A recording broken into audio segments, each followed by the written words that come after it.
Here we are. It says we're live. Hmm. It says we're live 2-3 seconds. So good evening, people of the live stream. We are here to talk about stuff on the podcast, and we're just waiting until Zach gets his notification to say that we're live before we start the whole thing. I hope everyone's doing well. I hope everyone had a good I New see us Year's live. Eve. Okay, I hear Zach's notification, which tells me that we're live. So, Painfully Honest Tech Podcast. I have the theme music. I am in the driver's seat tonight. Here we go.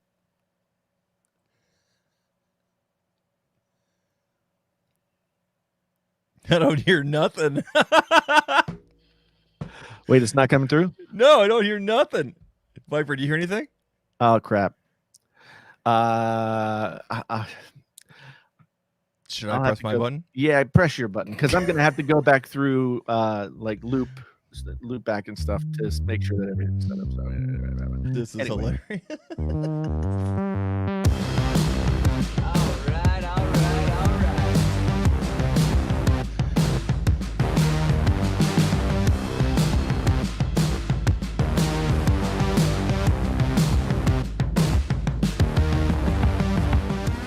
All right. Well. All right. Yeah. See, I was trying to get all my sound effects back, and I was only able to get one in there before I was late for the podcast. Stream Deck is hard. Well, I don't have Loopback installed anymore because Okay. I upgraded this computer to Big Sur, and at first it didn't work, so I have to reinstall Loopback, all that stuff. Anyway, that's technical stuff that you guys don't need to know about. What you need to know about is that this is the Painfully Honest Tech Podcast. The podcast so honest it hurts, and tonight we have exciting things to talk about. What are we talking about? I have no idea. We are talking about whether or not you should throw away your iPhone box because some snooty person said so on Twitter. Is this a thing? Yeah. Wow. Some I have the tweet available to. I don't know why it went viral. I don't know, but it did. Like, this is how you know it's January. This Yeah. is how you know it's January. It's like it's all of a sudden like Marquez Brownlee is like weighing in on this. I think I saw his reply to it or something like that. And I think Viper also and Viper weighs in on everything. I think it's on there as well. Yeah, it's and then like Matthew Moniz made a whole video before I even knew what this stuff was. He was like making this video and he's talking about how you could use it for like I don't remember. It was like push pins or something. You don't keep the box so you can use it. Anyway, we'll get into that. We also have a controversy. A controversy is arising. Has arisen with the AirPods Max, and we're going to talk a little bit about that, as well as we might talk a little bit about some of the new Apple stuff that, of course, 'tis the season to talk about Apple stuff that is not fully confirmed, because what else are we going to talk about?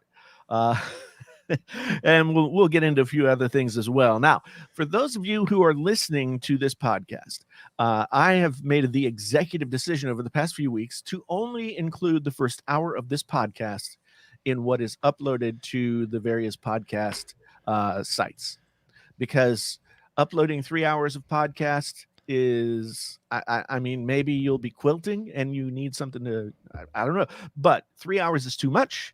So we're going to do 1 hour for you guys. If you want the full effect, if you want everything that we can talk about, and we do talk about the stuff that doesn't have anything to do with tech, the stuff that doesn't have anything to do with anything on, then yeah, you can turn in.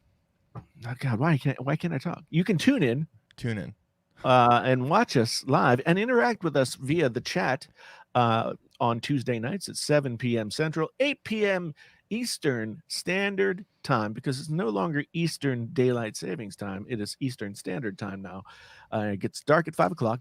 So if you want to be here hanging out and you're listening to the podcast, you want to get the full effect, then come by on Tuesdays and hang with us. Otherwise, those of you who are here right now, 118 so far, welcome. Glad to see everybody's here. Now, I've been remiss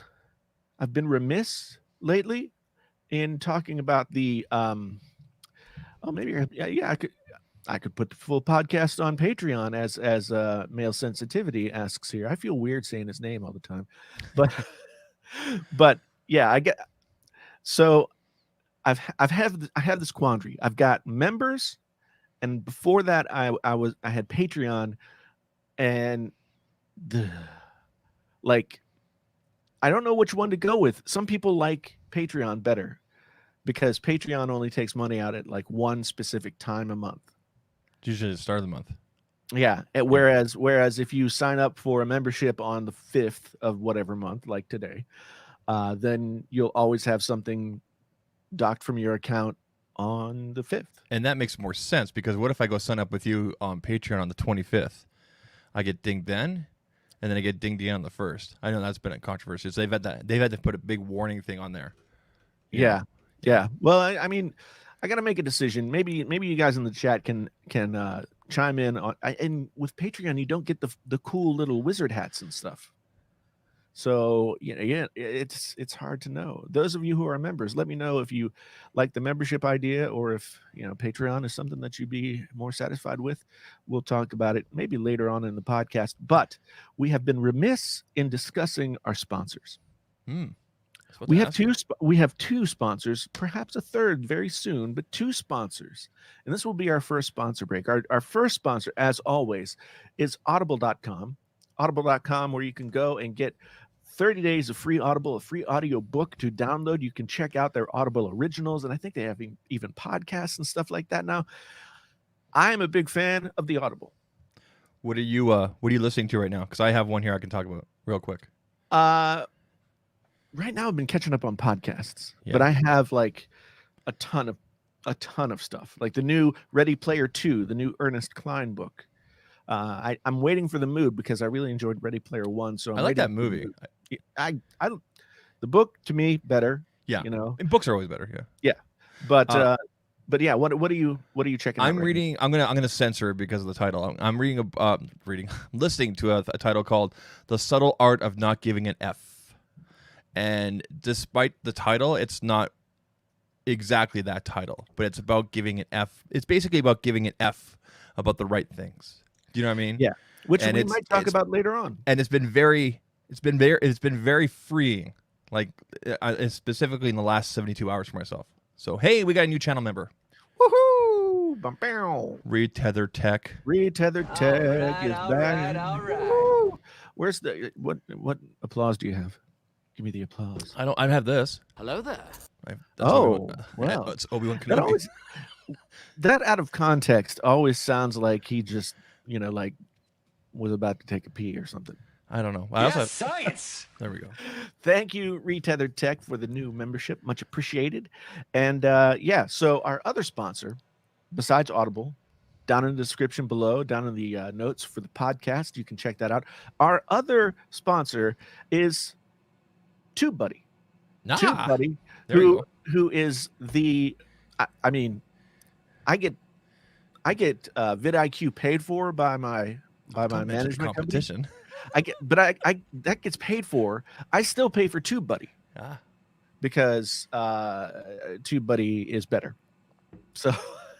Okay. So if you're a YouTuber, whether you're just starting out or you've been doing it for a while and you want some help on search engine optimization, you want some help on building titles, tags, descriptions, etc., then check out the TubeBuddy link down in the description below. It's an affiliate link. All of these are affiliate links. They help out me on the Painfully Honest Tech channel, pay my bills and feed my dogs and all that kind of stuff. After I feed the dogs, I feed the family. So if you want the family to eat, help me feed the dogs. I have a question for you. Have you purchased Teresa a pair of AirPods Max yet? I have not. You should get on that, man. Everybody's bugging you about it in the comments of that video with her. I know. She asked me the other day. She's like, "So have you sent those back? Are you keeping them?" And that's awesome. And I was like, "Yeah, I still have them." So I have until the 8th. I guess that's what, Friday? I have until the 8th to decide if I want to keep them. and we'll talk about why why I might or might not want to keep them. Anyway, Hmm. so today with me on the podcast, as always, are the co-hosts with the mo-hosts. We got Zach from Zach Talks Tech. If you haven't subscribed to his YouTube channel, you need to do it right now. Howdy. There's a link in the description down below. And then we have, of course, the captain of Team Apple, the man about tech, Mr. Viper. How are you doing this evening, sir? I'm doing all right. I'm doing all right. Wow, that was very subdued, man. Oh, just give it a minute.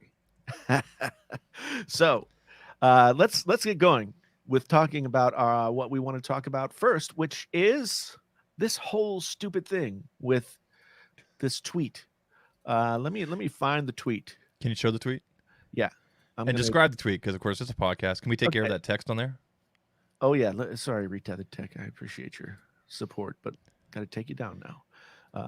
This is one thing that bugs me about StreamYard is the fact that you can't like just click on it and make it go away. I usually just click on the next piece of text, quickly click, and it's gone. That's Yeah. what I do too. Yeah. Anyway, here we have this tweet, and let me look at the text that I could actually read. Who's the tweet from? So it's from this person whose Twitter handle is Bissarat or Bissara. Okay. I don't know. She might be French. But So she's an actor, writer, and what? Eritrean, I don't know what that is. which is a nationality, I believe. So yeah, it's a nationality. For some reason, oh, she's got an IMDb. Let's check that out. There you go. See if she's been in anything that we might. Well, have go ahead and heard read of. the tweet. What does the tweet say? So- What's loading so- up there? Yeah, yesterday she said she made this tweet, and I don't know why, but it became viral. Everybody from Marquez Brownlee to Matt Moniz made a video about it, and it's just been all over the What? place. It's got almost 700,000 likes on Twitter and 9,000, almost 8,000 or almost 10,000 comments and 75,000 retweets and all this kind of stuff. And she says, I don't know who needs to hear this, but throw away that box your iPhone came in. You don't need it. You will never need it. This to me is a controversial statement Why? because it's kind of snooty and talk downy, isn't it? Okay.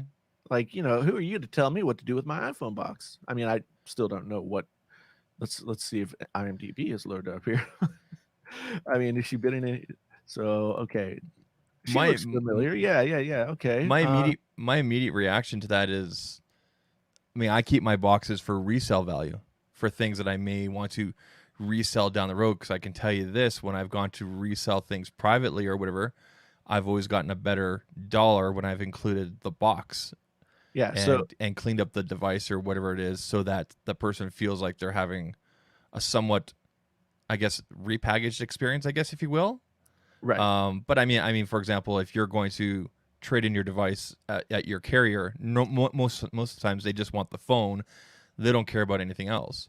Right. Now- So okay, Looking here at her IMDb, she was in 7 Seconds, which was a really, really good police procedural series on, I believe it was HBO. I can't one of the services, and then she was also on SVU, and we know how much people love SVU. But yeah, the tweet is weird to me. Like, I really feel like the whole deal with this is there are several reasons. One is resale value. I agree. If for me, I resell a lot of stuff on Swappa or on eBay if I have to, or to other people. And I feel like I know when I'm shopping for something, if it has the original box to go along with it, then I'm more likely to go for that listing than the other. And I feel like you can charge what is typically like the amount. You get 20, maybe 20 or so dollars more. But the thing is, when it comes to shipping the phone, I feel much more comfortable shipping a phone in its original box because it's made to fit the phone. yeah, And you just like, you could take an iPhone box and put it in a padded envelope Mhm. and send it, and it would be fine. and so I think that's a big reason why it's that you should keep your iPhone box. I mean, I'm trying to figure out like where this came from. Like, I don't did know. she? It just seems like it's kind of. It seems silly that this is blown up. Did this really blow up? Like, so you said Matthew Moniz actually did a video on this? Yes, he did. Wow. Yes, he did. I mean, fine. I mean, honestly, Twitter is a great resource for finding topics for videos and everything like that. Sometimes I sit back and I go, I know someone's going to do a video about that tomorrow, and then sure enough, it happens. But I mean, I almost did a video about it today, but I decided to save it for the podcast. if you have a product, okay, she's talking about specifically about iPhones, but I mean, for example, I have a whole shelf here. You guys never see this; it's never in my videos. But I mean, I have a whole shelf of things that I've purchased within the last year, and a lot of these things have a 1-year warranty. Right. And usually, when you send back a product that might have a warranty issue, you got to send it back in the original packaging. I've been burned with that before because I didn't have the original packaging. Right. Now I don't know how. I mean, I guess it depends on the manufacturer, the brand, whatever it is. But this is, I mean, there were a lot so of silly. there were so BuzzFeed covered this as well, and Oh they my had God. all they Of had course they would. all of these people had responded to the tweet by showing what they use their iPhone boxes for. Oh my Some God. some people use them as like a little caddy to hold stuff on their desk. Okay. Some people, some guy made one into a game controller. Wow. Me, I just put it, I just put it on a shelf. Sometimes in the storage room, sometimes out on display. We all know that our friend Drew from Talos of Tech likes to tape his boxes to the wall, I was waiting for you to do that one. I was waiting for you to point that out. which is still I like, knew where. Yeah. it's still kind of the silliest. I mean, it's this stage- thing. Whatever. It's the silliest stage dressing that you could possibly have in a YouTube video, but it almost is charming because of how silly it is. Almost. It's a thing. And I guess people, Viper has a Batmobile next to him. I think that's cool. You know, look pop at Viper. culture. Viper's just sitting there, arms crossed. He's like, I ain't talking. I think he's angry at us. Why are you angry at us, Viper? First of all, Uh-oh. this tweet is not even original. This is not even an original tweet. Uh-oh.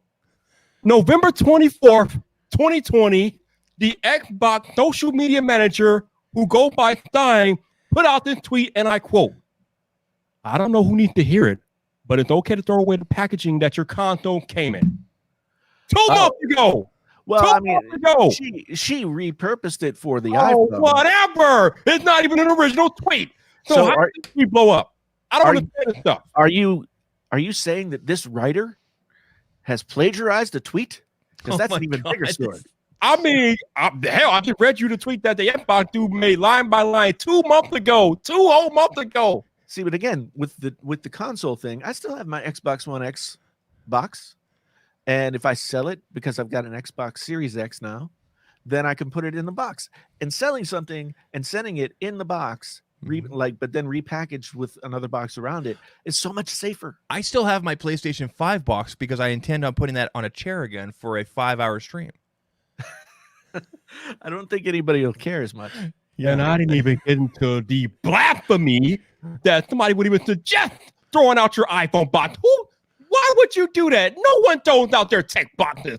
You don't throw out your console box. You don't throw out your iPhone box. We don't do that stuff here. I don't know whoever does that. You're a monster. We don't do that stuff here.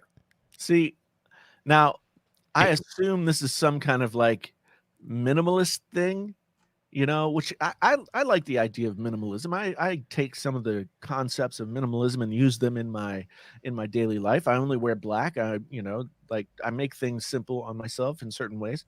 And I like the minimalist idea.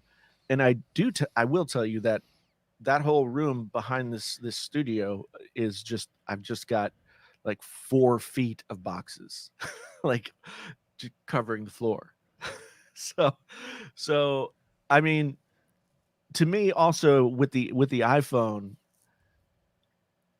for better or worse, the box with the iPhone is a part of the whole experience. Am I right? Yeah. So is the charger, but hey, Well, the charger. take that thing out. I mean, Throw away your. What are you saying? People should throw away their chargers? Oh, I Still got a don't know. PS2 box in my basement. Okay, we do not throw boxes out for big time tech. We don't do that. I mean, Yeah. I kept the box that my TCL came in last November, like over a year ago, for a 6 month period, because during that first six months I could take it back, return exchange if I had a problem, and then after that I knew I could get rid of it. By the way, side tip: if you're buying big ticket items or you got anything for Christmas and you're throwing away boxes, make sure they are flattened and put away properly in your disposals wherever it is, so your neighbors and everybody can't see that you just got a brand new 85-inch and possibly make your home a target for a robbery or burglary. Just, because I've seen that happen. Yeah. My home is definitely a target for robbery or burglary. So robbery is actually where you threaten somebody with a deadly weapon, and that's robbery. Whereas burglary is just breaking in and taking things. I think. Yeah. That's the Well, difference. I think it's tougher nowadays with everybody being home. But anyway, I've had friends and family actually targeted because they left the huge 65-inch television box out on the curb, and then they went to work, and that was the thing that was taken from the house. I'm glad you brought that up, because I think that's one of the reasons why I don't throw away big ticket item boxes, just for that very reason. I don't want people to see what I have in my house. Exactly. When we threw away that box for the TCL, I cut it up into, like, I sliced it into pieces. Like, we had a good time with it, right? And everything, and it was all in the garbage. Nobody could see what we got. We do that every Christmas. I know I go up and down the back alleys, like, after Christmas when I'm going out and running errands, and I see all these boxes. I'm like, okay, they got a new TV, they got a PlayStation 5, they got an Xbox, they got two PlayStation 5s. I actually have some kind of weird, like, physical reaction to just you even describing people throwing away the boxes. Yeah, see, I like keeping them, especially for big ticket stuff. Yeah, I mean, I'm looking over here. I've got 1, 2, 3, 4, 5, 6, 7, 8 headphone boxes. But I'm just amazed at Nine. I'm amazed at how this tweet, and maybe even the original tweet, like Viper said, has got this kind of reaction. Like, just what? Like I said, we know we're in January because now we're looking for, like, we're just scraping the bottom looking for content. I mean, good Lord. Yeah. Really? We're getting upset about boxes, about if you could, don't, or really? We don't throw away tech boxes. We don't. Jeez. And some people have said, well, then it gets recycled or whatever. You know what? The best, most ecologically friendly thing to do is you keep the box, and then however long you sell before you get rid of the phone or whatever, it's there in your house, and then you send it on to somebody else. So all those years that you keep it in your house, you're not adding to the carbon footprint of your own existence by keeping it, right? So I mean, that's more ecologically sound than just throwing it away. Because I mean, do most people sell their phones, or do they just, like, have a drawer full of them? Well, I mean, I guess it depends on the person. I mean, for example, we know with like John Rettinger did a walkthrough one time. I can't remember what he did. I think he did on Instagram, showing that he had a few drawers or shelves of phones. We know that Marquez has literally drawers, like he shows off the drawers. The graveyard. Yeah, the graveyard, right? Listen, Andrew. Listen, man. At the end of the day, I don't care what people do with their boxes, but if I know that we were having a discussion, I have a problem. We don't throw away iPhone boxes. We don't do that. Yeah, no, I tend to agree. I don't throw away any Apple product box. No, because I swear this may sound silly, and I'm sure there are people out there rolling their eyes, but it helps with resale. It helps with resale, and it is part of the experience. So I just, and even with stuff that I know that I'm not going to keep forever, which is everything, right? Pretty much. I mean, I keep the box so I can, like, send it along with, I don't know. It's I still have my blue Yeti box up there. I bought that Yeti 4+ years ago. I could probably throw that away, but my MacBook Pro box, which again coming up on 3 years, I'm gonna keep that for the resale. Except, obviously, if I go to trade in the MacBook at Apple when I get the Mac Mini, they're not going to care about that. But if I were to sell it privately, like Jason said, I'll explain it like this. Jason, you've read this book called Primal Branding, correct? Yes. Very good book. I am now I am in the process of reading it now myself. In the beginning of the book, they talk about the 7 principles of what makes a good brand. And I think it goes like creation story, icons, rituals, other stuff, whatever. Yeah. But the reason why Apple is such the brand that it is because it has been able to achieve that primal branding with the consumer through that connection. And part of that connection that Jason is highlighting is the unpackaging experience. There is no unpackaging experience on planet Earth like an Apple unpackaging experience. To even think about throwing an Apple box away is blasphemy. So that's what it is. Yeah, I mean, I still have. Well, the problem with TV boxes is it also comes with all that styrofoam. Yep. And there's no good way to store styrofoam. No. There just isn't. So I usually like, I don't know what, I keep styrofoam for a while, and I fold the box and put it behind my recycling bins in the garage. I still have a JVC TV I got like sent to me 3 years ago. I still have like the box part of it back there because I just haven't taken it out. Wow. But yeah, I also keep all the boxes that things are sent in, like, because I might need them to send something that I sell. Mm-hmm. And this is embarrassing, but the other garage stall here in our house on the other side of this wall it's taller than me, with boxes and styrofoam and everything else. There's a walkway that, it's nice. It's not like, I can walk through, and it's comfortable to walk through. But yeah, and we ditch those boxes and break everything down twice a year. So, I mean, it's crazy. Maybe I'm crazy, but it's just one of those things that, like, I've sold enough stuff on eBay and other places, and then like had to box it up, didn't have a box, had to go buy a box or whatever, and it's too stressful. You want to have something that you can use. Or these days I take it to the UPS store, and I just say, you box it, and I pay them $20. So There you go. Okay. Yeah. I think we talked about this long enough. I can't believe we talked about this for 27 minutes. no, we started at 10 after. So, it's been 17 minutes. Okay, I but just still. I'm just really kind of I'm sort of surprised at how triggered I am by this. I'm triggered by the fact that Jason, I just explained it to you. It's primal branding. I I'm know. triggered by the whole not by the tweet, but it's the fact that it's a thing. Yeah. Do you know what I mean? I can't believe that it just, I mean, whatever. Well, and the whole thing is, like, with the primal branding aspect, one of the reasons why the box seems valuable is because it's an artifact that's left over from Zach hit the mic with his beard comb. Sorry. A couple of times a show, for those of you who are only listening to the podcast, Zach takes a minute or two to comb his beard. It's getting out of control. Okay, the haircut and the beard places are all closed right now. I'm actually gonna have to do something with it tonight. Actually, take some time, getting it under control. I've decided I'm just letting it go again. Are you? I got a heated beard comb a few months, like before Christmas. Great investment.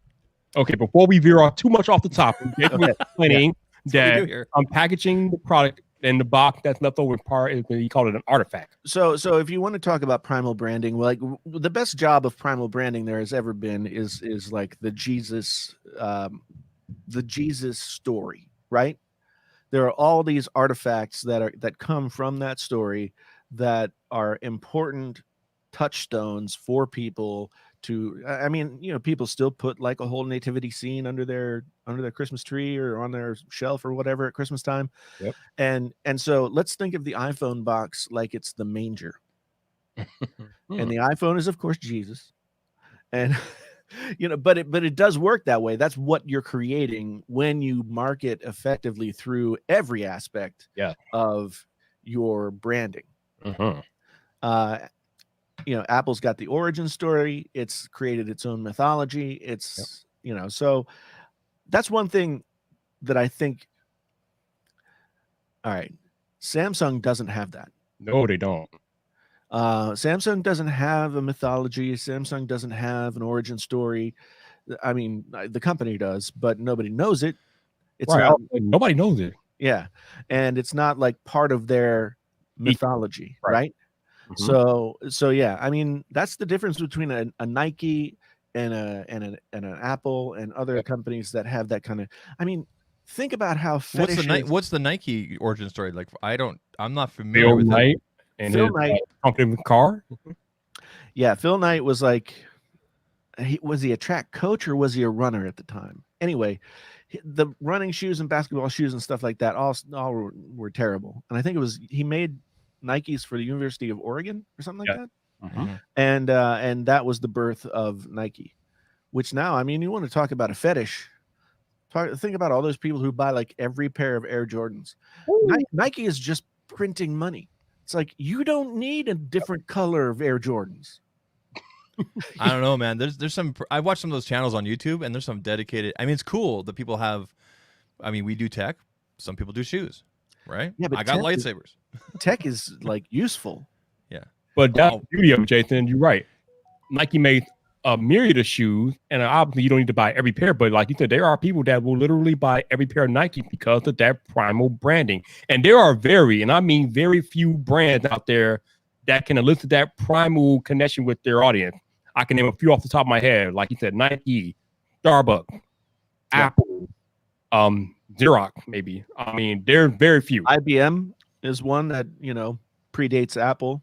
Right. It's not as prominent as it was now, but I mean, I remember from being a kid in the 80s and 90s, IBM was still a big deal, even though they were being surpassed in the computer industry. So, yeah, if you can think of a company and like your brain sees the logo and all of a sudden you have all these different thoughts about them, then that's primal branding, and that's the We reason should do a whole podcast on this. Yeah, the reason it's important, especially for anybody who's trying to do social media, do the YouTube thing, whatever, is that you have to think about yourself and your product, whether it's videos or whatever, in the same way. Like, what is your origin story? What are the artifacts that are familiar and all that kind of stuff? I mean, Let's also put it like this. So Jason does a video on the AirPods Max. Yes. Viper does a video on the AirPods Max. Andrew Edwards does a video on the AirPods Max. I'm just spouting names. Why should you watch Jason? Why should you watch Viper? Right? Why should you watch Andrew Edwards? There may be a way that they do things. There may be a different presentation type. But if you can get on the level of the primal level, which is the whole, I don't want to use the word cults. These are a different word in the book and everything. But really getting to that whole, like a separate ecosystem or separate way of communicating and making your audience part of your group, your group, right? Yeah. That's basically what this book is about and everything. And it's a good read. It's a very good listen. Yeah. I think, if you look at YouTubers in the tech space, they all have aspects of how they present their material that are branded to them, right? Mm-hmm. I mean, that's the whole word branding. I mean, it comes from being branded, like, cows and such. Right. Yep. Like if you look at a Marquez Brownlee video, there are certain things that you're going to see. There are certain things he's going to say. There's you're going to see like white walls and big open spaces and a lot of natural light.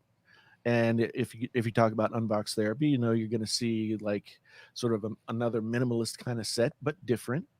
And Jonathan Morrison's got his stuff that he does. So there's a lot of stuff. There's a reason why some, for example, vlogging channels do really well compared to other vlogging channels, as an example. The vlogging channels that get really personal and close with their audience, whatnot, have a very dedicated audience and they grow and whatnot. Other ones that are more walls up, they only show so much, this and that, they'll grow small. That's an example of it, right? Yeah. We're getting way into the weeds. Let me reel this back in. So moving on to our next topic of the evening is a weird one to me, and I have not experienced it myself, but there are a lot of reports out there of people finding condensation inside of their AirPods Max ear cups, which is, I don't even know how you would get it in there unless you like sweat a lot, but apparently this This is not even due to sweat. It's just somehow they take the air cups off and they find condensation inside of the air cup. Jason, take it away. So, yeah, this is weird. Basically, I had some pictures up, but I think I had them up on the other computer. I mean, we're not talking about like a drop or two.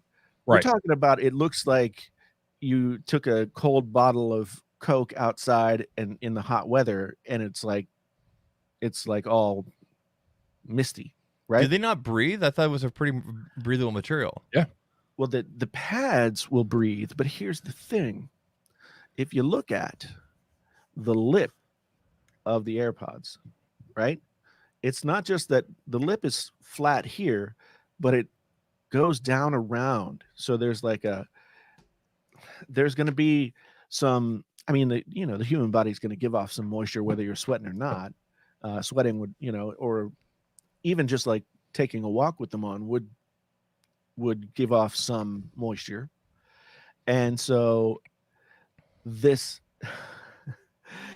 ear cup, I think, is the big problem, because it is 100% made of aluminum. There are some slits in here, but they're blocked by microphones and all that kind of stuff. So I think it's the ear cup design that's making it happen. And the problem with that is they decided not to have any kind of IP rating on these as well. Yeah. Right. So the condensation, if it's forming on the inside of the cup where you can see it when you take the pad off, then it's also forming inside of the ear cup on the driver, on everything else, and this is going to be an issue. That's You got a $550 pair of headphones that is, because of the way it's designed, going to destroy itself. That is a problem. And there's no way to fix it. This is like a physical in the world, not a software thing. I about to say there's no firmware update for this. So hold on, are people generating these buckets of sweat just from like chilling at home on the couch listening? People have said it's over just having them on over an extended period of time, like an hour, 2 hours, something like that. Wow. You pull the ear pad off, and there's beads of water in there, and it's not necessarily sweat. It's like the natural. For that reason alone, it's gonna be a no for me, dog, about buying a used pair down the road. Like, no way, dude. Well, I think Apple's got a big problem right here. It could be. I mean, now I don't know how many of these reports are out there. I don't know if this is like, a lot. So it is getting big. So yeah, like Jason said, this is not something that you can update with software. This is an actual engineering hardware problem. And if this keeps going the way it's going, like Jason said, it is going to be a problem for Apple. It may even get to the point where they have to recall these things if they keep going that way. Yeah, and Genosis says it might be environmental, but the thing is, from what I've read from people's reports, I mean, you can go on Reddit, you can go on Twitter, you just search AirPods Max condensation, and you'll find tons and tons of photos and tweets and stuff like that. And a lot of people have said, they live in a very arid area, or they're only in like a humidity controlled space. I mean, think about how dry your house is in the winter anyway, because the heat's running, right? So this is something that, I mean, do you blame Apple for not anticipating it? I don't know. Wow. So I typed in AirPods Max on Twitter, and the next search result was water. Yeah. So people... the question that Jason has highlighted from Andrew Edwards, I was going to ask Jason. So the question is, does this happen with all headphones and we just don't know about it because other pads aren't removable? And Jason will be more kin to answer this than anybody since he's a headphone aficionado. I would say that it doesn't happen with most headphones. There are some headphones that are, of course, made for exercise and that kind of thing. So they're also given an IP rating these days so that they have some water resistance. Go ahead and share this on the screen for our YouTube people here. So this is a tweet from Donald Philman. I'm not sure who he is, but he says here, the AirPods Max from condensation after extended use. They've never been used in any humid environment. The water inside the drivers has been, the water gets inside the drivers and has caused ear detection problems. I've been wearing them inside, sitting at my desk, mainly, not crazy, super concerning issue. And then here, he's got 4 pictures. That's nasty, dude. Yeah. Look at that. It's like somebody took a spray bottle and spritzed them. Oh, You know? my good Lord. It's pretty significant. And again, like from Andrew's question, does it happen to all headphones? I guess it's possible, but these are the only headphones that I know of that are made 100%. The cups are made from aluminum. Wow. And Most are made from, maybe even some combination of metal and plastic, but the plastic seems to be more forgiving than in terms of environmental stuff. Like, imagine putting 2 tin cans. See, this makes sense. Put 2 tin cans on your ear, right? And strap them on there and then walk around.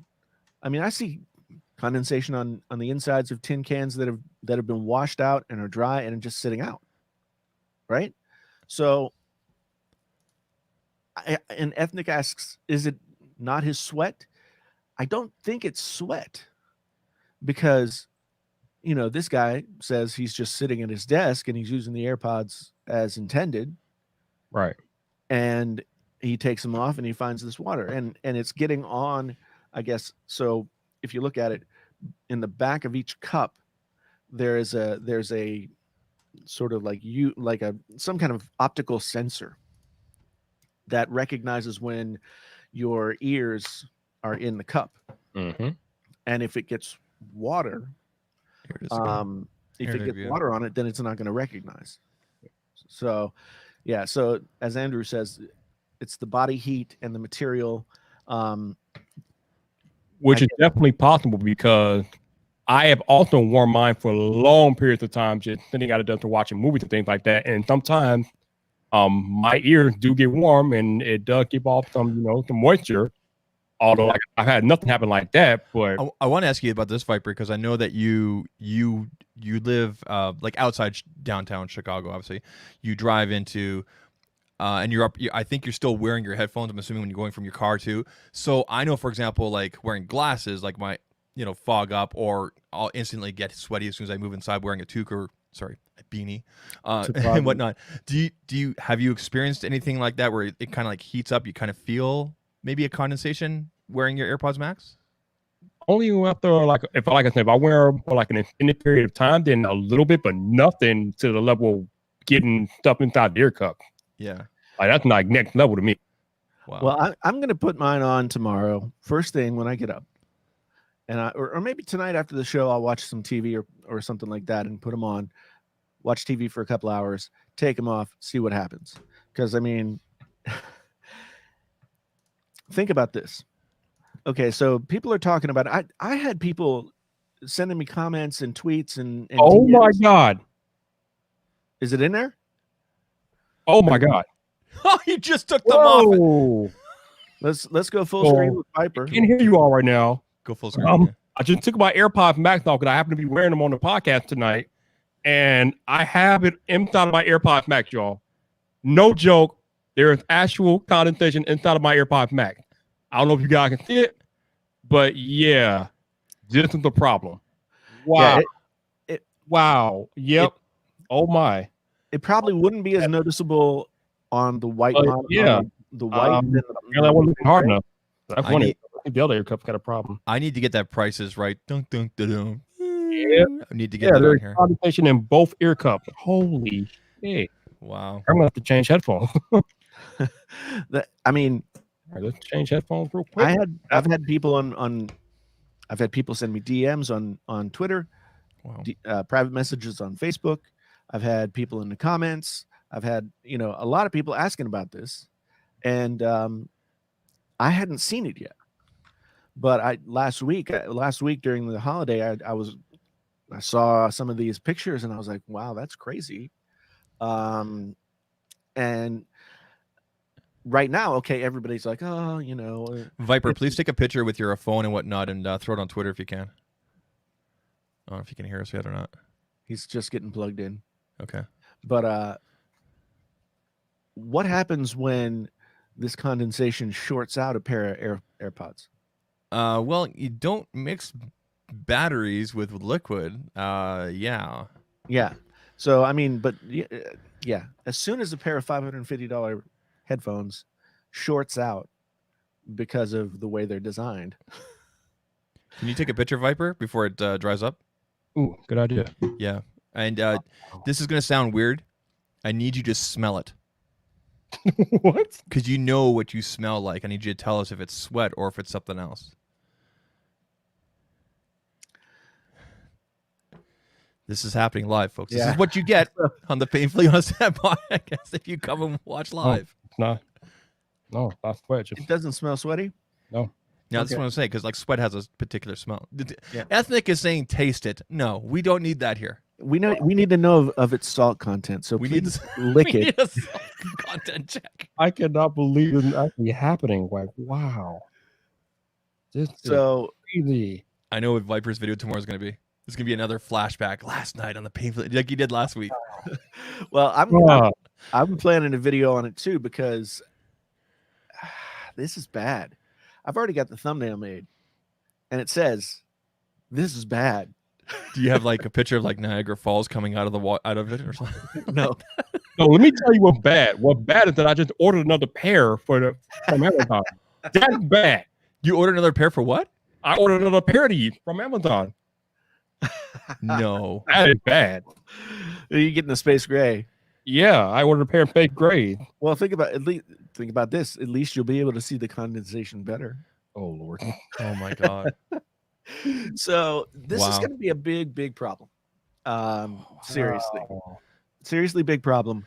And as soon as a pair shorts out, and God forbid anyone gets like shocked or something like that. There's a question But- from Bob. Bob says, next thing you know, mold be growing in the cups. There's a legitimate question. Could sweat cause some sort of bacteria growth or something like that? I don't know what the nature of sweat is. Possibly. I mean, don't- and again, like I didn't pay attention Andrew to said, biology. I don't think it's so much sweat as it is like the radiant heat of Yeah. the body interacting with the thermal properties of the aluminum. I can tell you from experience from years back when I was still using a Walkman or even a Discman, my ears once got sweaty with a pair of earbuds, and I know the sweat got in there because I felt a little like electrical ting, on my ear. Like I knew Yeah. what it was. Yeah.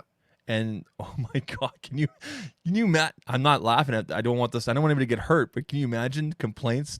My AirPods Max are electrocuting me because of the condensation. Can you imagine those headlines? Yeah. Good Lord, Verge. There you go. Give her.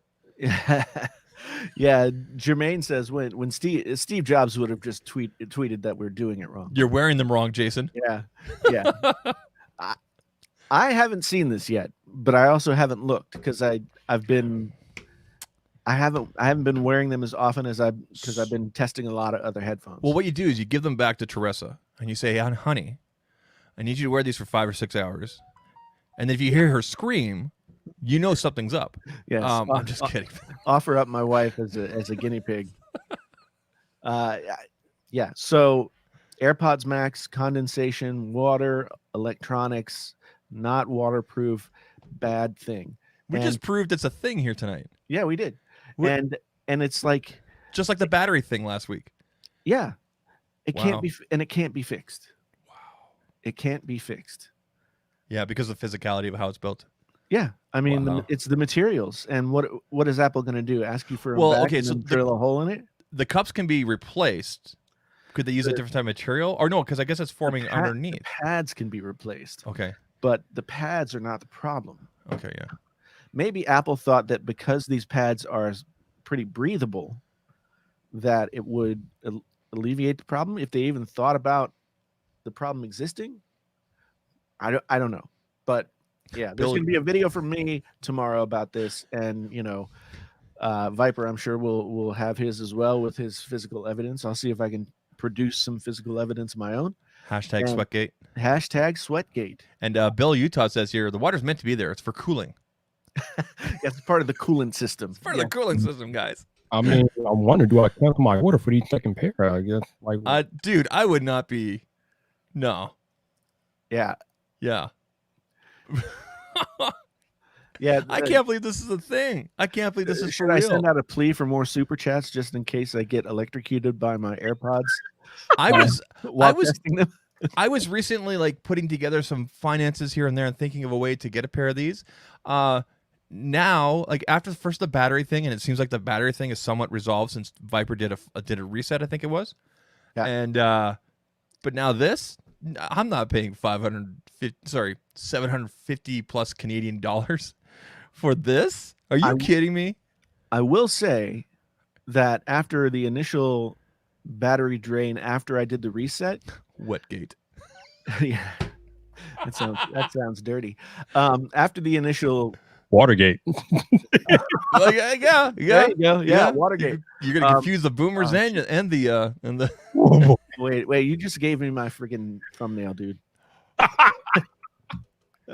Oh man. Oh Dude, man. wow. Wow. AirPods Max Watergate. Damn, Yeah. dude. That's yeah. I will say though, I do want to report to everybody who's been following along my experience with these. The battery drain is more typical now. Like right before we started the podcast, the battery was at like 77%, and I took them off the charger yesterday morning. So, and I haven't used them a ton. So it's draining at the rate that they're supposed to. So that's since you did the reset thing? Yeah. Okay, so at least you'll have power for when you get electrocuted. Yeah, Bob brings up a good point. Like he says, Justine can sell her sweat on eBay. Stop. Maybe she could collect it from the AirPods, and Oh, stop. it's like Belle Delphine in her bathwater or whatever it was. We know you bought some. Anyway, next topic. Next topic. What is the name? What are we doing here? Yeah. We're 52 minutes in. Yeah. So the next topic, which was scheduled for 10 minutes on my new little rundown sheet, is I can't. I'll have to look at. We have a call sheet. You didn't send it to us. Well, I just made it before the show. I just took the thing that so we got keep your iPhone box, new Apple products, Okay. So I know Renee Ritchie just did an incredibly in-depth video about this today. I've said his name. Maybe he'll show up. He's there. We know he is. Yeah, he's lurking out there. He's always there. But so I guess I read some stuff this morning. We're gonna have supposedly the AirTags are coming out soon. AirTags, yeah. AirTags, which AirTags to me are the new AirPower. Like we've just hear about them for years. No, Jason, they're not the new AirPower. I've explained this before. The reason why we haven't seen them yet is because there's no market when no one is going out that much. That's true. Because you got to remember the whole premise of these AirTags is to work on the iPhone network, and to order to have an iPhone network to piggyback off of, people need to be out and about traveling, and it's just not happening right now. So there's no market to release these things. Yeah. So I've seen so many different designs of these things. One looks like a Mento, or is it like deer? Like instead of the singular being Mento, it would still be Mentos. All right, Mr. Lewis. The chat needs you to explain what our AirTag. I'll leave it to you since you're eloquent. Okay, so AirTags are Apple's new tracking system. You put them on. What? Don't say tracking. That's What? the last. They will not use that word in their marketing. I guarantee it. They will not use that word in it. So, but it's true. I mean, AirPods or AirTags are like the tile things, so that you can put them in your bag, or you can attach them to your keys, or you can glue them to your child, and then you will always be. It's like Find My iPhone for everything, basically, is what it is. Like, so as Franklin says, they're basically NFC tags, but because they work on that Apple Wi-Fi network, whatever thingy, Well, are they not going to use Bluetooth Low Energy? I assume so, It but I'm should not. be, because that's what Tile uses. Yeah, but I don't know that. As Viper said, it's always been kind of assumed that it would be also connected to that Apple Find My network kind of thing. So if you're not familiar with Tile, Tile is a tagging product. Basically, they can be as small as the size of your thumbnail and larger, and they are literally tags or things you can clip onto your luggage, onto your keys. You can slip them into your wallet. Nomad has a wallet, for example, that has a Tile tracker in it. It's about half the size of a credit card, basically, and in it there is a battery, and then that battery and the signal from that Tile tracker talks to an app, and then if you lose your wallet or your keys or whatever it's attached to, then you can use their app and find it. The advantage with the Apple tags will be that you don't need a separate app, kind of like iMessage and whatnot. It's already built in natively to your phone, and you'll put the Apple tags in your luggage, attached to your keys, whatever it may be. And then if you lose that thing, or if you need to find it around the house, whatever, you literally pull up the app and it shows you, kind of like a radar system, how close or how far away you are. And other people can ping and help you locate without even opening up the app. So it'll use the Bluetooth Low Energy, I think it's a Bluetooth Low Energy from your iPhones, to help other people find your things. Right. Yeah. Yeah. I mean, it's like Ace here says it's Low Jack Mini. Guys, remember Low Jack? Mm-hmm. Oh man, those were the days. Low Jack and those that like, what was that bar called that you put on your steering wheel so people couldn't steal your car? Oh, the Club. The Club, yes. I still have one. Yeah. I mean, whatever happened to the Club? But how many? Okay, here are things that I'm looking forward to when the AirTags finally come out. Mm-hmm. Significant others using AirTags to track their significant other to find out if they're cheating on them. Oh no! I mean, you can already do that with your phone. Yeah. If you have somebody's Google login, you can just log into their Google and it tells you can share their Google Maps movement and everything if you want. Yeah. Yeah, it tells you everywhere, like to the square foot almost. So yeah, keeping track of your kids. I mean, I would sew them into like my kid's coat or something. That's what I would do too. But then kidnappers might get like wise to that. Well, I think most kidnappers are stupid. So, yeah. Yeah, I don't even want to get started on that topic. Yeah. There are a lot of ways that AirTags could go wrong. Well, it should be interesting because Apple's really, I mean, we know that Apple, and they've proven it, they're very much about privacy, this and that. So it should be very interesting how I'm interested more in how they're going to market this and the wording they use. And like you said, I don't think they'll use the word tracking purposely anywhere directly in any of their lingo. Because people freak out. Oh my gosh, I don't want another app that's tracking me. Okay, well then log out of Facebook, log out of Twitter. Yeah, everything is tracking you. I mean, right? If you have a smartphone, yeah, or maybe even if you have a dumb phone these days, yeah. If you're attached to Google in any way, shape, or form, they know where you are. Yeah. And which is, I mean, I don't know why people are so paranoid. I would rather people be able to like find me should something happen, as opposed to like just falling off the face of the earth. There was a case in Toronto. I think it wasn't last year. I think it was back in 2018, where a guy was picked up by the police, whatever, and he basically was accused of a crime. I think it was a murder, and he was able to prove that he was not in a particular place because of looking back at his Google Maps and where he went, because you can turn that on with your Google Maps in the background, and it'll show you where you've gone, this and that, as long as you turn it on. Yeah. And I personally like that kind of thing, because you kind of get a detailed thing at the end of each month where you've been, this and that. I've used it in the past with employers, showing where I've gone, in terms of meetings and this and that, because I want that kind of information. Right. So there's usefulness with that. Now, the nice thing about this is, however many iPhones are within North America, worldwide, you're going to have this natively baked in, rather than having to go out and like download a separate app. Right. Of course, you're going to have to buy the AirTags, right? but again, just like iMessage and whatnot, what comes with the Apple ecosystem, it's already gonna be natively baked in there. And having so many phones that already have it, just like with Apple, TV Plus and everything like that, it's already baked in there. I wonder too, like there are some legal issues with what the authorities can access on a person's phone if they're not there to give permission for them to go into a phone. And so this is going to further muddy the waters of like, okay, so in order to find this person, we know they have this technology. Mm-hmm. We it would be a great help for us to know where they last were and maybe where they are right now, but yet the legal protections are there, so you have to get a search warrant to open somebody's phone. Anyway, it's weird. And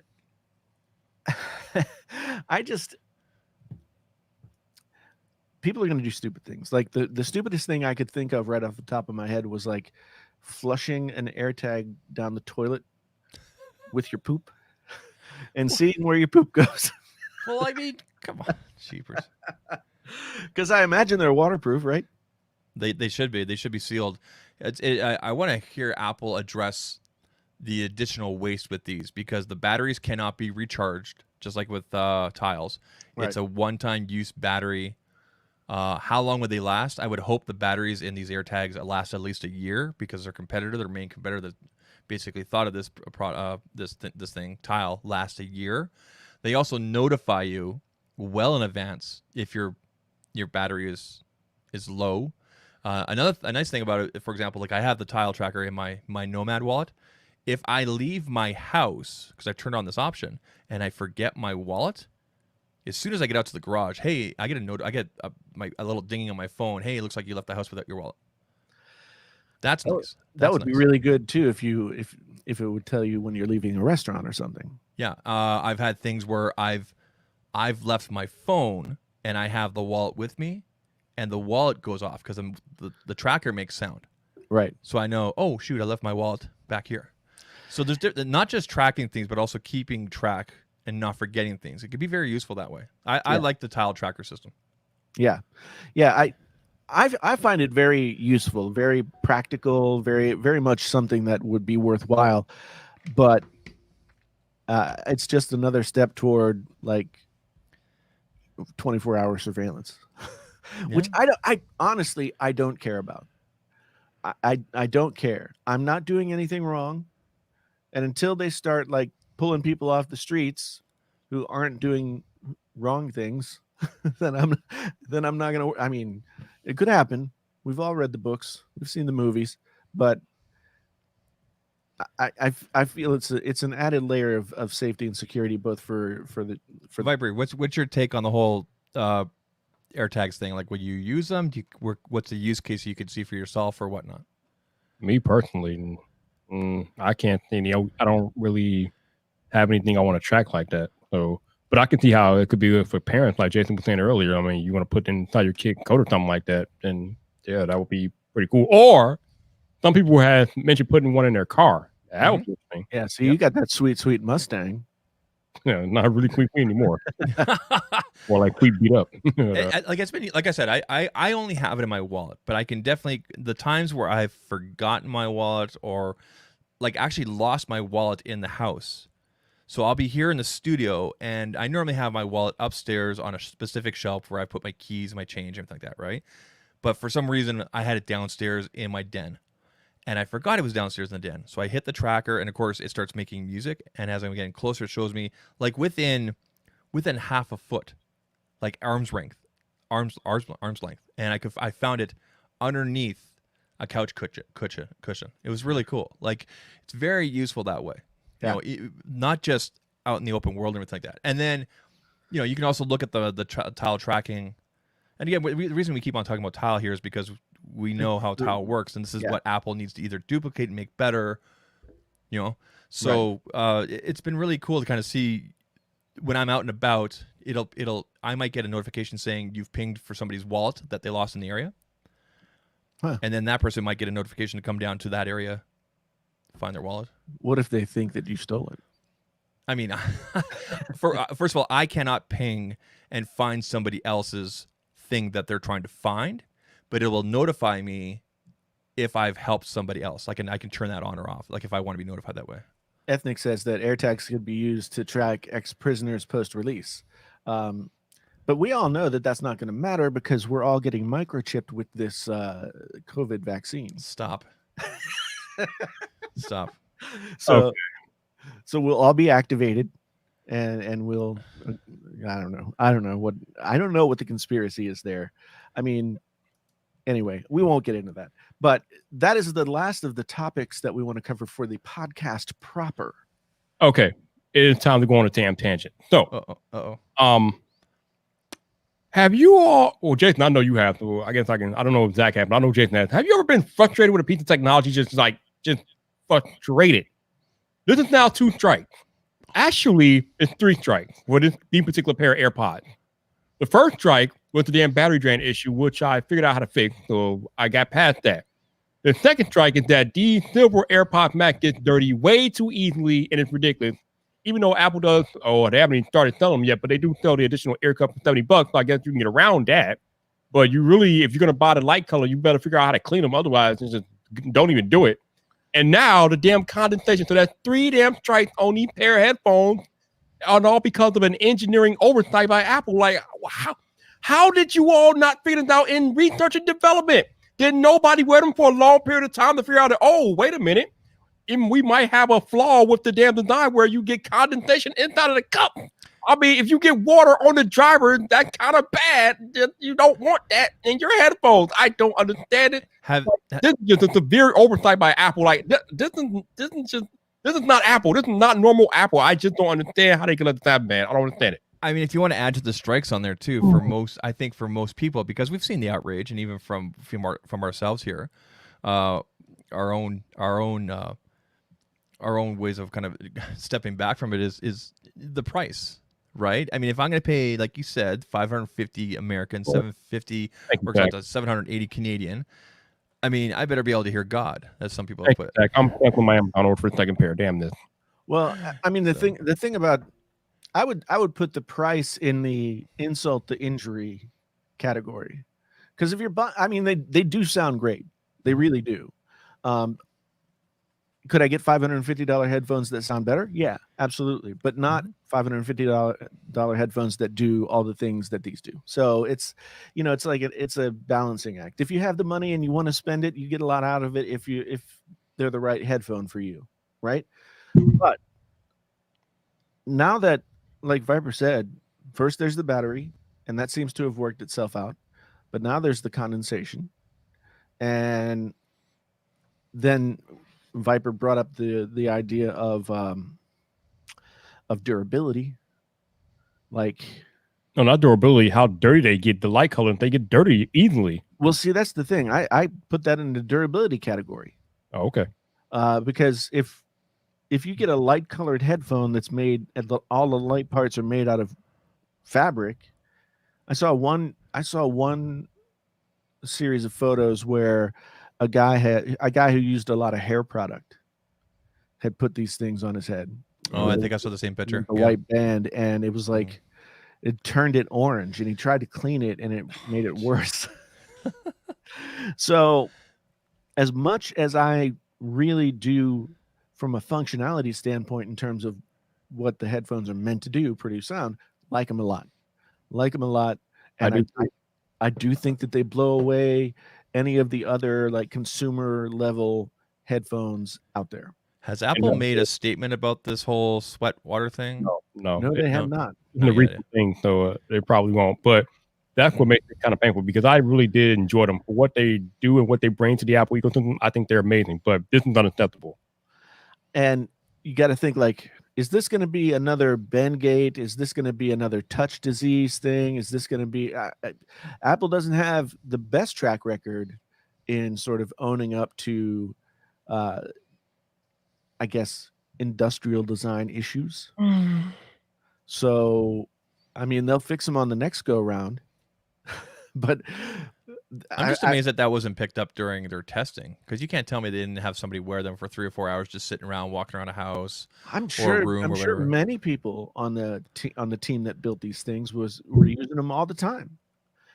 but I can imagine like I haven't had it present to me, but in order for me to know that it happened, I would have to take them off and then immediately take off the ear cup Mm-hmm. and look and say, "Oh, wow, that's weird." And I just don't think that's a typical thing that people do, right? So, or maybe they did know about it and they didn't think it would, and they thought maybe it would skate. They probably thought it would skate. And it's really embarrassing and more befuddling because, as you alluded to earlier, Jason, they have no water resistant rating. This Yeah. would almost be halfway acceptable if they were water resistant, but they're not even water resistant. So this can't go. This can't fly. No, and Apple consciously decided to not give them an IP rating. I mean, giving them an IP rating might have made them $600. He took off his sunglasses, so we know it's serious. Yeah, it's. I tell you what, this is like a slow burn. This is the back of the stove boiling issue that's gonna come out soon. It's gonna be a bigger deal. If I'm doing research as a quote unquote average consumer or everyday, if I'm coming across it, I'm going, ew, right? Do I really want that? And I can't wait to hear the defenders of this. I really can't wait to hear this. As Dylan Just says, wipe them once a day, you'll be fine. What? as Dylan says, introducing Apple silica packets, only $99 a pair. Yeah, you throw a silica packet. Yeah. Yeah, maybe that's what they'll do. Instead of padding, they'll put silica gel inside of the ear pads, and that will mitigate the problem. Ring them out once a month. Can you? As long as you don't eat the ear cups, Oh my god, you'll be fine. I can't believe. I knew there'd be some reaching for some people to not get these or return them, whatever. But this is legitimate. This is totally legitimate. Like I'm off from getting these now. I really am. Yeah. Especially, yeah. And that's the thing. Like, left to my own devices, I would keep them. I would use them. I would like them. I don't know if I could totally justify it. It's hard to justify that kind of luxury expenditure, but it's part of my job, et cetera, whatever. So Andrew Edwards makes a good point here, and there's a key word in his statement here. If it's a widespread issue, they'll do a replacement program like they have with the AirPods Pro currently. So the key word here being widespread. So we're talking about people outside of the community, outside of the tech community, whatnot. But I mean, so from what we've seen is, okay, an average normal dude tweeted out all of these pictures that happened to him, and it seemed to be triggered by the length of time that he'd worn them. Viper had them on for about an hour when he took his off and saw that there was condensation in there. I mean, I've been wearing them all day though. So I mean, they're okay. So you've been wearing them for quite a long time,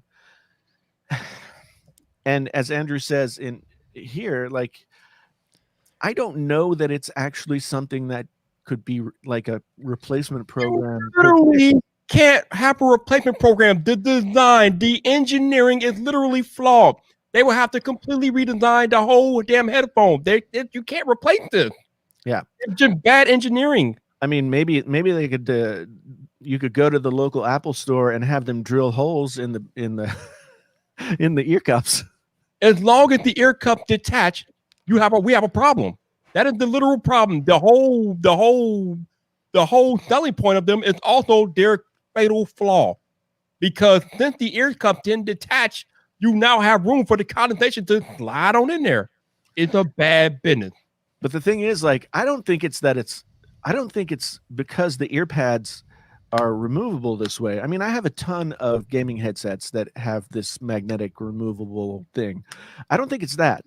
I think it's the way that body heat interacts with the aluminum material. I mean, think about it this way. It's still bad design in. What is often used in radiators, whether it's computer heat radiators or anything like that, what's used in heat sinks all the time to wick off heat and moisture? Well, thermal paste. What's aluminum. Yeah, okay. Yeah, it's like, so that's what we're having here. The AirPods Max are basically acting as a heat sink. And without any circulation of air to get to the moisture that's also going to come with that heat, then there's no way for it to escape and dissipate.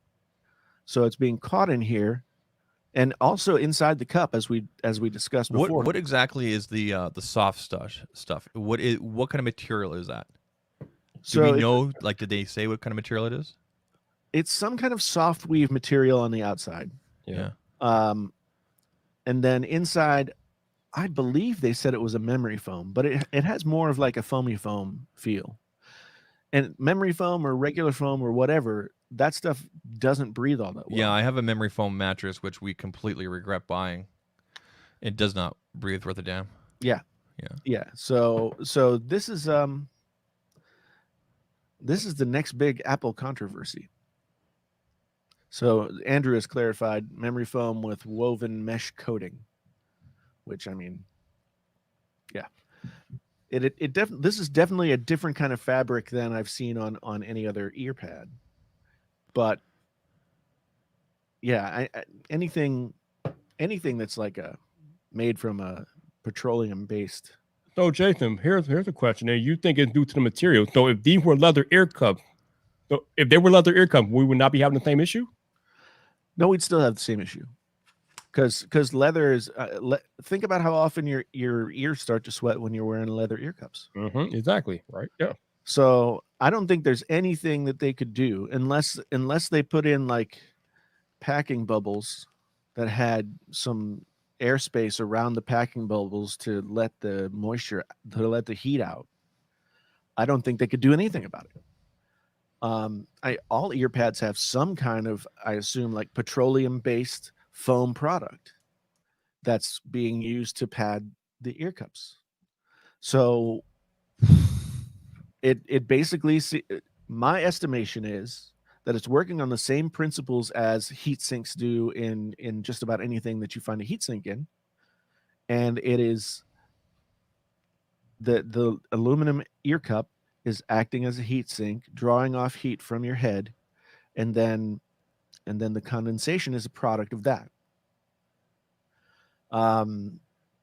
So yeah, I think we got a problem. You guys are here first.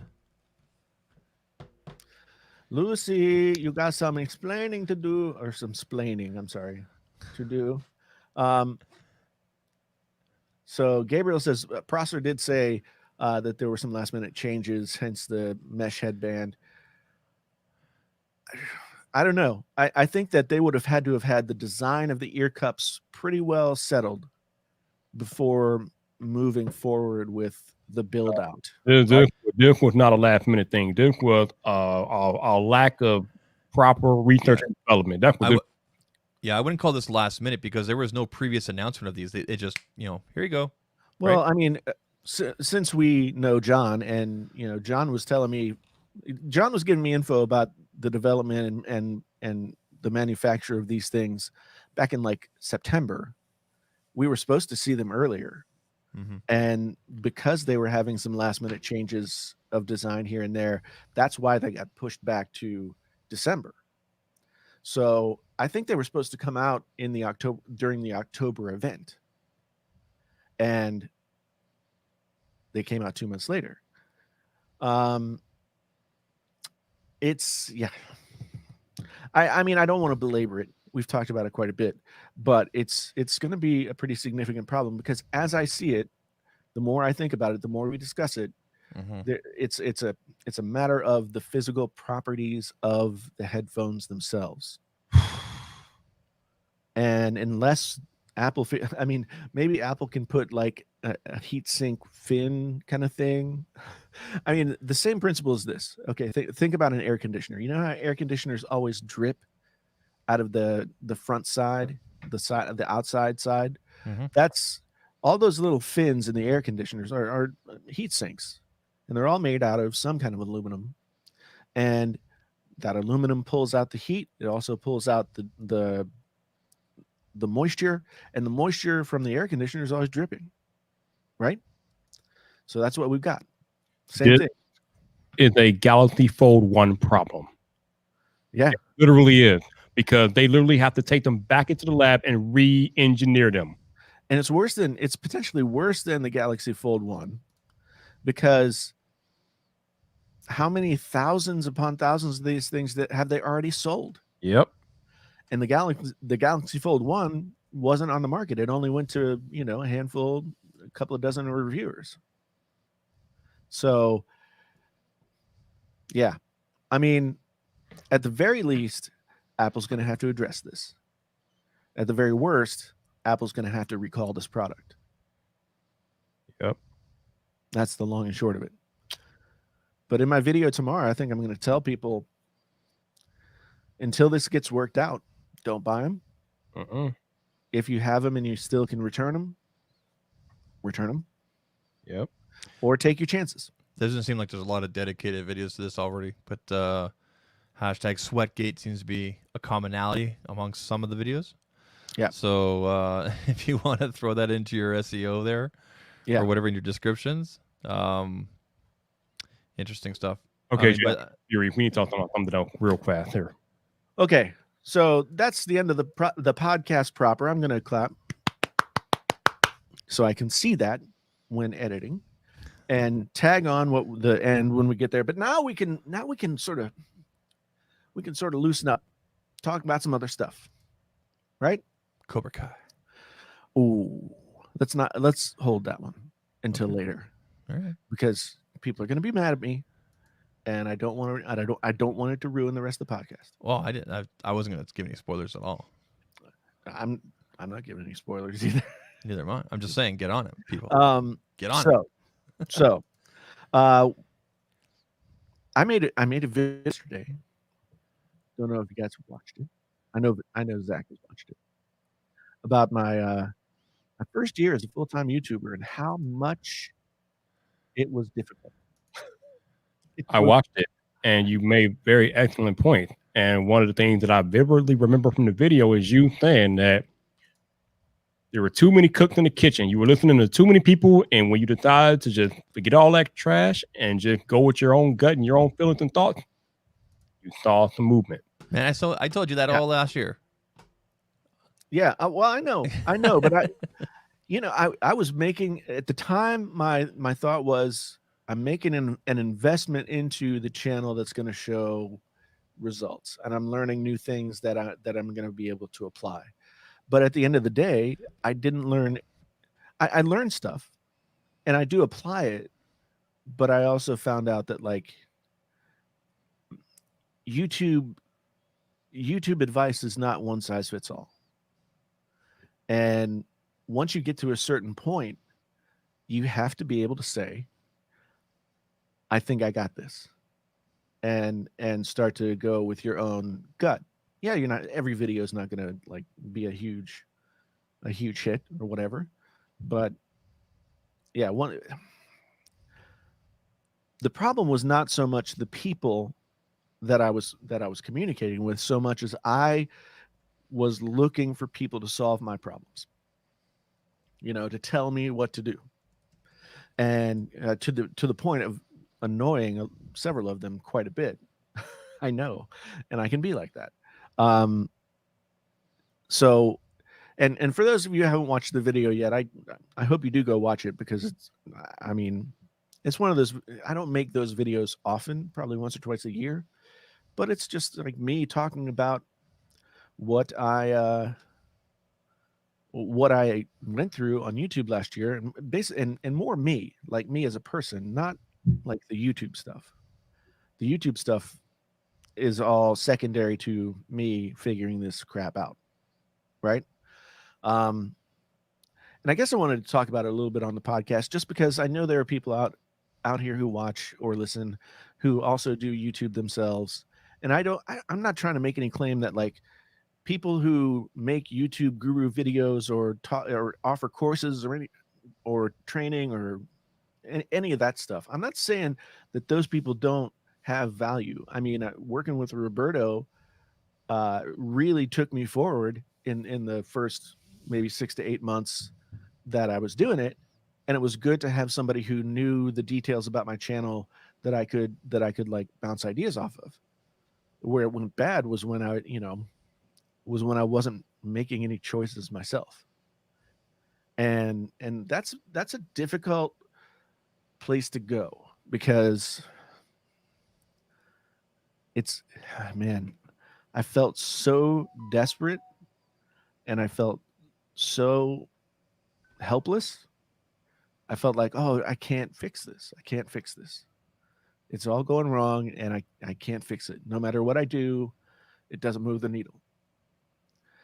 And eventually I just had to, part of it was going full time and being afraid that the channel would fail and I wouldn't be able to support myself and I would have to go back and get another job. I mean, that's no terrible thing, but I would hate to have had to give up, especially there were extenuating circumstances in 2021. I don't really count those among some of the things that were an issue for me, but the biggest issue for me was that at a certain point I was codependent.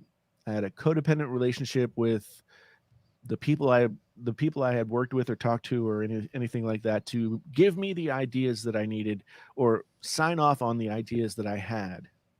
It was like I almost couldn't make a video without DMing Roberto or going back to the stuff from this course that I took or whatever, and sort of like totally overthinking it. So when in September or thereabouts, like sometime late summer, I just was basically like, I mean, it's either going to work or it's not. And I had to, it took me that first like 2/3 of the year to get used to the idea that like what I was doing on the channel in 2018, 2019 was not what was, I made a video about it at the time. Once COVID hit and everybody's reality changed, like who would want to hear somebody like yelling and screaming about like the latest iPhone color or whatever? One of the things that makes you I told you this all last time. I'm not going to continue with the I told you so. We've talked about this.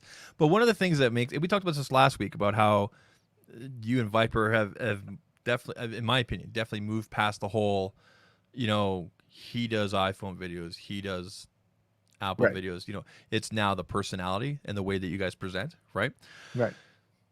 I don't tune in to watch Painfully Honest Tech because he pumps out videos every single day, because I know one of the things you're trying to do now is to streamline and make things faster. I tune in because of the way you present, the way you script, and it's so very well thought out in a painfully honest way and with great detail. And if that takes an extra day, that, in my opinion, is worth waiting for as a viewer. And I think many of the people that watch and listen or hear tonight would probably agree with that, right? I don't want that quality that I'm used to having from Jason T. Lewis, Painfully Honest Tech, to deteriorate because he does videos every single day. The same thing with Viper. I don't want him to go low energy because he decided to go daily.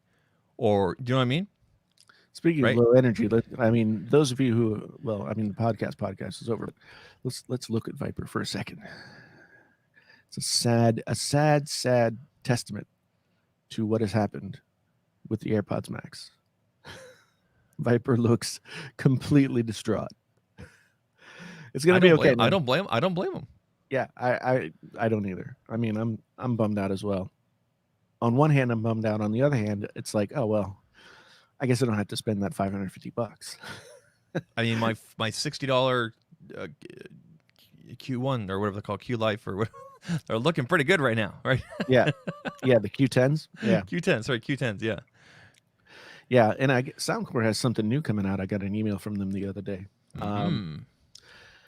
Yeah, I guess the bigger point that I want to get across is just that. I mean, there are different stages in like a YouTuber life, right? There's you don't know what you're doing yet, and you're trying to figure it out. And in doing that, sometimes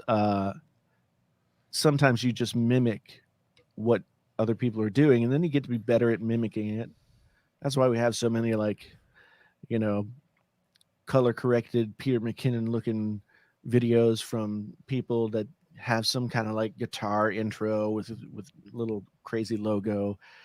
And when Casey Neistat was making videos all the time, people were learning from Casey Neistat, but the side thing about that is, I mean, there's only one Casey Neistat. So as you go forward, like then you start to figure out like what works for you. You have some successes, and it kind of points you in a different direction and gives you some barometer. Like when you're first starting YouTube and you've got like 10 videos out, you're not getting enough information back to really know if what you're doing is working. So then you get to that place where you start to get enough information that you can kind of start to figure it out. I think the YouTube like education channels and all that are really good at that time to help you kind of like turn what you're recognizing into some semblance of a plan, and then you iterate on that plan. But I knew right away after cresting 100,000 subs that something significant had changed, and that until I figured out how to understand what that change was and how I needed to work taking that change into account, I guess. Well, I mean, I think again, this is just outside looking in, and from what we have learned, what I've learned, this and that, you grew so quickly. I think it was hard to kind of look at the data from a slow growth and go, okay, this worked. And also, and let's be perfectly honest, a lot of your growth was the Can You Trust series, and people love watching drama. Yeah. Right? The series itself, whether the video was going to be positive or negative, and most of those videos were very positive. Perfect example would be Can You Trust Flossie Carter? People went off on you without even giving the video 10 seconds. It was crazy. I still get comments on that video. I know you do. Like nearly every day. Oh yeah. So I was really proud of that work, but there came a point where I'd done like 20 or 25 of them. Yeah. And I think the idea just had kind of run its course, and I didn't want to repeat myself by going back and like trying to be dramatic again. That trick had already worked once. It wasn't going to work twice, and like I said in the video, I didn't want to be like a caricature. I didn't want to be just a guy doing the thing that worked for him and got him to a certain place, and now he's just like repeating that, because I really just can't do that. So I had to figure out what it was that I needed to do from the platform that I have now. And in some ways I went backwards and just got back to talking about the products. Mm-hmm. But I think I was able to keep a lot of what I learned from that drama period. And like you said, I want to have intelligent conversations about stuff that doesn't sort of like beat around the bush about what's good or bad about a product. Mm-hmm. So yeah, that's it. It was actually like a really cathartic video to make, because it was interesting because I saw you reply to a couple of people saying, I wasn't going to do it because it's kind of narcissistic, this and that, and then you went ahead and kind of did that kind of video, right? Well, but it was definitely a different direction than I was expecting to go. So. Well, I had watched over the weekend several videos, and not to say that they weren't bad videos or they didn't have good content that gives you something to think about, but they felt sort of like as much as they might have been valuable to the viewer, there was also sort of a self-stroking aspect. Oh yeah. To it. I mean, I watched one. It was a beautiful video from this guy Rhett Shull, who's a guitar player, and it had all these beautiful B-roll shots of like instruments and stuff like that. And in between, he would talk about what had happened, and it had some good points to it. But I don't know. Whenever I see something that looks that good, it says to me like, you've been building this video for a long time, and that means you've been sort of massaging these ideas for a long time. Mhm. And I tried to do that video yesterday, like completely extemporaneously off the top of my head, and it ended up going for 30 minutes. So I ended up editing it down to like 13, I think. But if I could do that every day, if I could just sit and talk about stuff, I think I would be really happy just doing that. But I feel like anything? Do you mean outside of tech? no, not outside of tech necessarily, but just like more talking about ideas and how they coincide with tech or lifestyle or something like that as it relates to tech. I would really enjoy having that conversation more often. But Conversations about lifestyle. like as it pertains to tech. Oh, okay. Okay. You know, so I mean, whenever we talk about an iPhone and we review it and everything like that, there's some component of a lifestyle discussion, right? Mm-hmm. So that's I would rather focus on that and just be one of the guys like, you know, I look at guys like Rich from Review Tech USA, and you know, there's very little artifice about what Rich is doing. You know, he's basically just like sitting in front of a camera and talking about what he just read or heard about. Yeah, he'll pull an article from The Verge or whatever, or maybe a Twitter conversation, give the breakdown of it, give the facts of the conversation, and then give his, I don't want to say hot take, but his opinion on it. And he'll pump out that video, those kind of videos 2 or 3 times a day. And I thought also about doing that kind of thing because that's relatively easy to do. He engages with the people with those topics every night with a live stream that then goes unlisted. Right. So, and he's had a lot of success with that. But he also went really hardcore with a lot of the next gen stuff. Like if you type in Xbox Series X, Series S, PlayStation 5, you're going to find all the different videos he's done. So, yeah. I mean, that's kind of what it's a good strategy for, okay. Here's what happens to in your mind when you're making YouTube videos.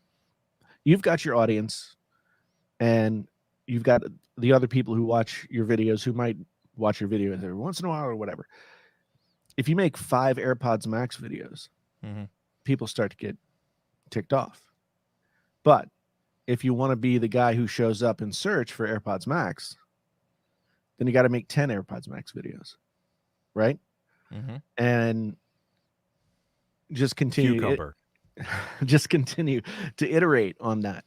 And I mean, I could do AirPods Max videos like 3 times a week for the rest of the month into February if I wanted to.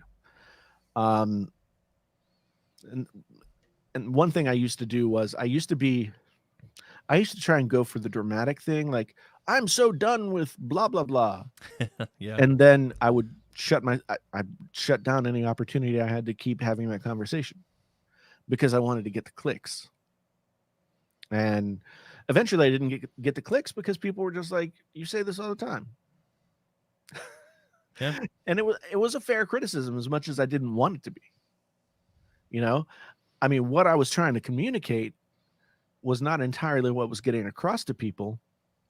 And that was part of what I had to figure out in the content was like, how do I have this conversation, get these points across, make it something that people would want to watch and listen to, but yet not go so far one way or the other that I can't come back. Yeah, I mean, we saw with your previous content that if you were outraged, it was hard to, like you said, pivot back, right? And I know there's some people that will say, and it's proven with content as well, that if you have a hard stance on something and you're very opinionated and you don't go back and forth, that tends to garner or get you more views, more clicks, right? But at the end of the day, are you being true to yourself? Like, Well, that's the thing. I mean, and authenticity. I think authenticity is something that people are going to be really looking forward going into the future here, because there's so much outrage culture as it is. I'm guilty of it. I can't do that kind of, like, I don't want to be that cynical. I hate how cynical I've become since I've started doing YouTube more often and Right. social media. I hate that I look back at some of my tweets and everything. I'm like, why did I say that? Or why didn't I, take 10 more seconds to look this up? Or why did I dismiss this at the time? I hate how cynical I've become, and that's something I'm trying to work on myself. Because the cynicism it's like Conan O'Brien said, it's a bad look, and nobody likes it. Nobody got anywhere through being cynical. yeah, but then again, the more experience you get, the more education you have about any topic, the more you're prone to cynicism, because you aren't looking at stuff through naive eyes. Like you know stuff enough to call bullshit, right? So I think as long as you're bringing receipts, yeah, there's nothing wrong with that, right? right. But a hot take, for example, the AirPods Max are announced, and then someone tweeting out, "Oh, no one's going to buy these for $550." Yeah, Maybe a better take would be, I don't think a lot of people are going to be buying. I'm not saying that you need to appease and make everybody happy, because that kind of goes back to the whole YouTube thing, which is, if you're trying to reach everybody, you'll reach nobody. Right. It's a weird balance, but I think you really need to. People can see through the authenticity or not that's there on YouTube. That's for sure. So the way I would have done an AirPods Max video 2 years ago is, Apple, have you lost your mind? Mm-hmm. Yeah. This is totally crazy. Apple's trying to take advantage of us. I mean, these are all things that people would glom onto. These are like idea statements, stuff that people would glom onto right away, because they also have sticker shock. Mm-hmm. But then, like, what happens when I do that, and then I go out and get them and say, "Oh, they're actually pretty good. Too expensive, but pretty good." Mm-hmm. That's the kind of thing that I was running into all the time. Yeah. Like my most viewed video was me saying that I wasn't going to buy the iPhone anymore. Which, of course I was going to buy the iPhone. Or you had one that I think the thumbnail said, like, idiot tax. Well, yeah, I still hide behind that. I stand up for that. Mm-hmm. I think the idiot tax is a thing, although I probably wouldn't call it idiot tax at this point. I'll say this: anybody who pays Apple for their products, knowing what they're getting into and knowing what they're getting for their dollar, and are willing to make that sacrifice, more power to you. But if you're just buying an Apple product because all the other kids in high school have Apple products, then that to me is I'll continue to buy their laptops and their phones, because I've had enough time with them that it's proven. Like, I've had this laptop now for close to 4 years. Yeah. So I have complete confidence going in and getting an M1 Mac Mini or whatever it is, right? Yeah. I think I can count on one hand with 3 fingers maybe in 4 years how many times I've had problems. Yeah. I need multiple hands to do that with my old Windows machine. Just a fact. That's just a fact of my experience. Yeah. Now that we've talked about that, I think we need to talk Viper off the ledge. I've never seen. I'm concerned. Do I need to hop on a plane tomorrow? No. I can be there in 3 hours. Oh, I appreciate it. Although I don't really ask you guys for much, but I figure since I'm finished, I can fill in any other Kirkwood evening.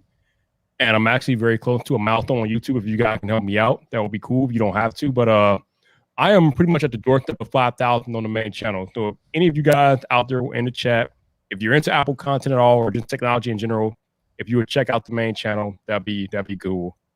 I think I'm like 3 or 4 people away from 5,000 subscribers on YouTube, which is cool. That's good, man. That's good. And links to everybody's channels for subscriptions to everybody's channels down in the description below, right below the actual description. So, yeah, if you guys haven't subscribed to Viper or Zach at this point, I don't know what the heck you're doing.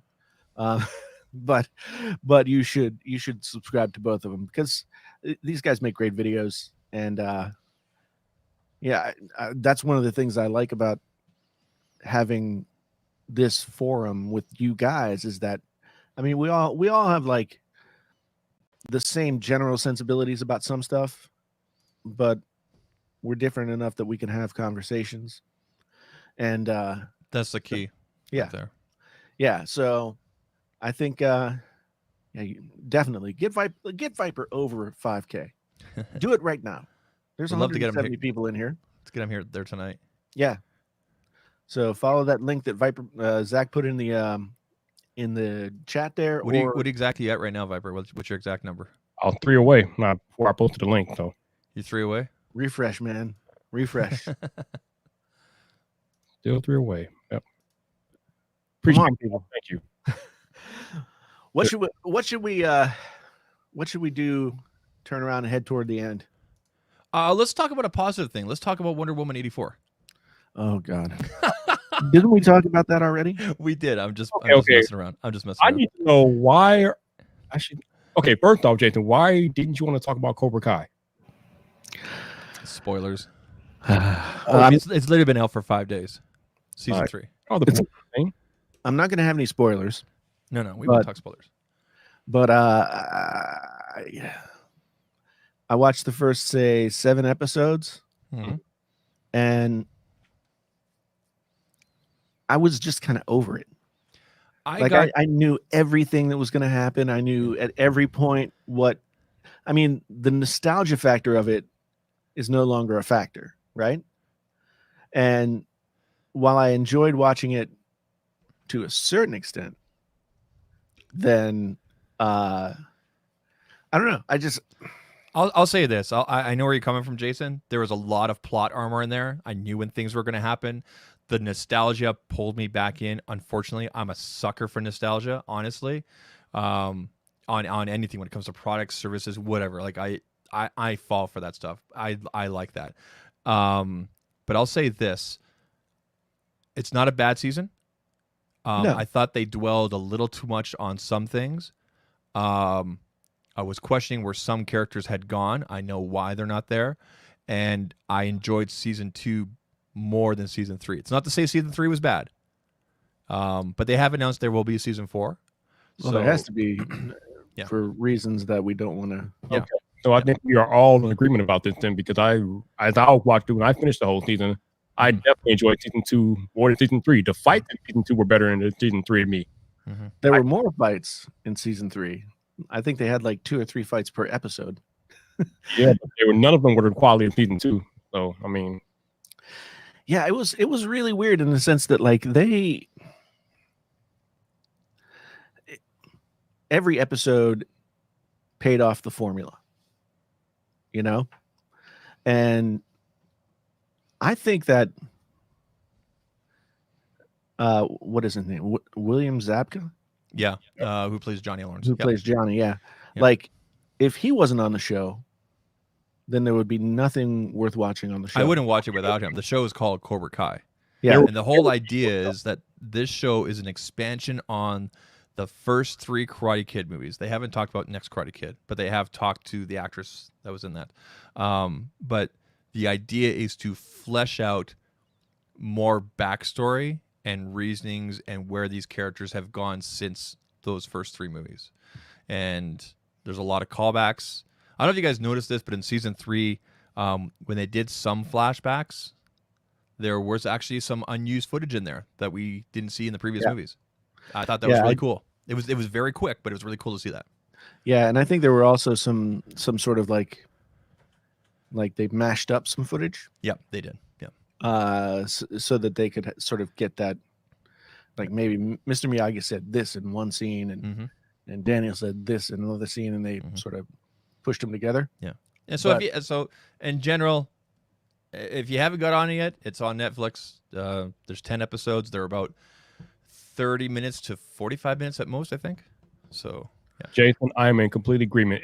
If Johnny was not on the show, there would be no Cobra Kai. It wouldn't be worth watching. I think one thing that I see is that William Zabka is actually a pretty decent actor. Yeah. Mhm. Yeah. Especially when put Hash next brown to me too, baby. Hash brown me too. Hash brown, me too. Yeah. um, but it also highlights like how bad an actor Ralph Macchio is. Oh, he's not that bad. Oh my God, man! The Oh, only thing that's worse than his acting is the comb over. oh, shot fired! Shot fired on the podcast. Woo! Oh my goodness! There were a couple of times in fight scenes this season where the comb over almost went over. I mean, yeah, I mean, it was pretty intense this year. I'll admit that. It looked like he had more hair, so that's good. Yeah. But there were times when it was just like, whoa, that's gonna tip over on you, buddy. But I mean, I always liked Ralph Macchio as an actor in the 80s, you know, but like now he's just so stiff. He's so stiff and he delivers the lines stiff. The actress that plays his daughter has one thing that she can do, and that is cry. Oh my God! Wow. What is her name? Mary Mouser. Yep. I haven't Yeah. followed. She has a YouTube channel. She actually has type 1 diabetes, and yeah, it's been quite a journey for her. She's quite nice. Oh no, I don't doubt it. But yeah, she's Character. I hate her. We all have a crush on Peyton List, though. I know we all do. God, I love her. I is hate that is that the mean girl? Yeah. That's the mean girl. Tori. Tori. Yeah. I love Tori. Team Toy right here, baby. Hate her. This is going to sound insensitive, and I don't mean it as insensitive, but it's just something that I noticed as I was watching the show. Some of the actors had beefed up a little bit or puffed up a little bit. How is that insensitive? I don't like to call people fat. Oh, But, you know, but some of the, like the continuity of body size and shape. beefed up. When you say beef up to me, I'm thinking they got jacked, they got swole. That's not what that. No, well, they got swole. They're in the same gym as Viper, taking pictures with their phone and putting on the Instagram. Yeah. There was some puffiness going on. Okay, I got you. So the thing about Tori as a character is that there was a lot to explore there, and they started to explore it in one episode and never did again. Yeah, they just tossed her out to the side, man. So sad. Yeah. And there was very little about the family. I'm sorry. This might be spoilery, but the Vietnam flashbacks were awful. Yeah, Really? they were, but they also set the groundwork for season 4 with certain characters coming back. I So. thought those were okay. Why didn't you like those? It's so like, okay, maybe it's the fact that I grew up with Rambo First Blood 2 being my favorite movie, but those tropes of like Vietnam and being captured and being POW, like we've seen that in so many movies. And didn't we find out in season 2 that Kreese didn't do anything impressive in the military? Or am I just like misremembering? I don't remember. Anyway, I just that took up I guess what I'm saying is that takes up a lot of time that could have been used to develop the characters that were actually on the show. I mean, I don't have that much of a problem with it because he is a big part of the show. So it is nice to get his backstory and find out what made him the way that he is today. And after all those flashbacks, you can clearly see why he became the a-hole that he is in the show. Well, the thing is, like, Did you know that Martin Cove's son actually played in many of those parts? no, I didn't know that. Martin Cove. So Martin Cove plays Kreese. His son, I can't remember his first name. He played not him, but another one of the other characters. Oh, okay. In some of those flashbacks. Interesting. Yeah. So you'd have to look it up, but there's all this family stuff happening. It's cool. See, the thing about the flashbacks is that they weren't trying to deepen his character. They were just kind of like providing an excuse for what an a-hole he is in the present. Yeah, And there's an expansion on the character from the movies. it just didn't work as like character building for me. Well, I mean, okay, so if you watched Karate Kid Part 3, there was more emphasis and talk about Kreese being in Vietnam and everything because of the other character that comes in that movie.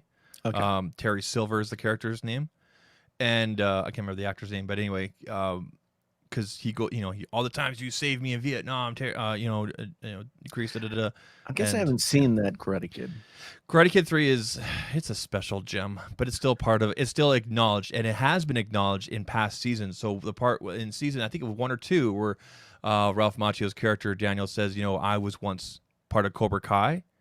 He was literally taking on training from Terry Silver, John Kreese's mentor, in a Cobra Kai dojo without even knowing it, and learning these different ways. And so that's where that callback comes. So that establishes Karate Kid Part 3 as part of the official canon. I see. But they haven't done any callbacks or any talk about the next Karate Kid. Yeah. Which was terrible. Yeah. Yeah, well, I mean, so I guess that's what we all watched this week, right? And if it had come out like over the holiday, like if it came out after Christmas, I probably would have been kinder to it. But you need the Vaseline gaze of like the holidays to sort of just, for at least for me. So have either of you guys started watching Schitt's Creek? Keep on recommending this. Yes, I'm in season 3 right now. Are you in season? Are you liking it? I like it. It's funny, hey?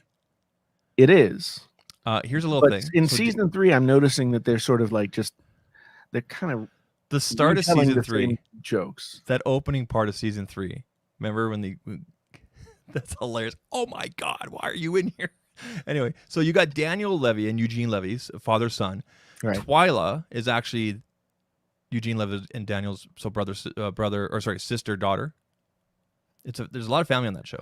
I see. And there's a couple other family connections, but great show. I am enjoying it, watching it with the daughter and sometimes the wife. But my wife hates situation comedies because they're like so uncomfortable. Yeah. So I watch it mainly with the daughter. Who's your favorite character so far? Stevie. I like Stevie too. Now that actress, and I can't remember her name, she was in a low budget movie up here in Canada. You might be able to get down in the United States as well. The movie is called, and it takes place in Winnipeg, of all places, Winnipeg, Manitoba, Canada. The movie is called My Awkward Sexual Adventure, and it's really funny. It's really funny if you get a chance to watch it. Yeah, I think I looked at her IMDb and I remember seeing that. Yeah, that's where I recognize her from. When we started watching the show, I'm like, that's the girl from that. And then so you know which character I really like though, and I can't remember the guy. I think his name's Ray. He runs the auto shop. Oh yeah. Have you ever noticed that the thing that he does all the time? He comes up to people. He runs in that really bizarre way. He's got the hands up. Yeah. Hey Johnny. Yeah. He's a very interesting character. The one character that is really weirding me out is Mutt, because that guy does not look like a human being. Which one's Mutt? The like bearded guy who lives in a barn. Oh, the heartthrob for Alexis. Yes. Alexis.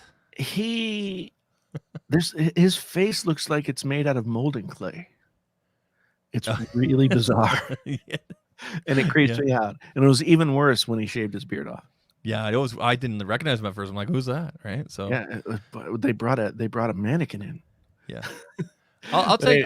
I really like the characters. I mean, it's a comedy, right? The characters, in my opinion, I don't know why, but they're so relatable, and I like some of the issues that they tackled. That it didn't feel like it was being shoved down my throat like sometimes it is on some like cable, like most sitcoms out there, right? And that's what made it really enjoyable. It was very real talk, but not so serious, but enough to get points across. Does that make sense? Right. Yeah. Right? Yeah. I want to talk about one last sort of entertainment related thing that I just saw last night, and it just popped into my head when you said serious. I guess Michael Keaton is now going to be Batman again. They're doing a multiverse thing on DC, so they've decided to say, you know what, we got so many different storylines going on here and there. And the channel Emergency Awesome, Charlie there, he has a really good breakdown of this video, of this. He came out with it here today. But yes, Michael Keaton is going to be coming back as Bruce Wayne / Batman in some sort of multiverse Flash movie, but you're still going to have Batfleck, and you're still going to have Robert Pattinson, but the new Batman movie with the new Batman movie with Pattinson will still be its own separate thing for now. But they announced yesterday that Michael Keaton is going to play Batman not in just the Flashpoint thing, but in another film. Yeah, it'll be. This is what I think. This is what I speculate they're doing. I think they're setting up for a Batman Beyond movie. Yeah, because that makes the most sense because he's the right age. Yeah. Right. Yeah, which. Yeah. That means they're going to have like 2 to 3 different Batman continuities going at the same time. Yeah.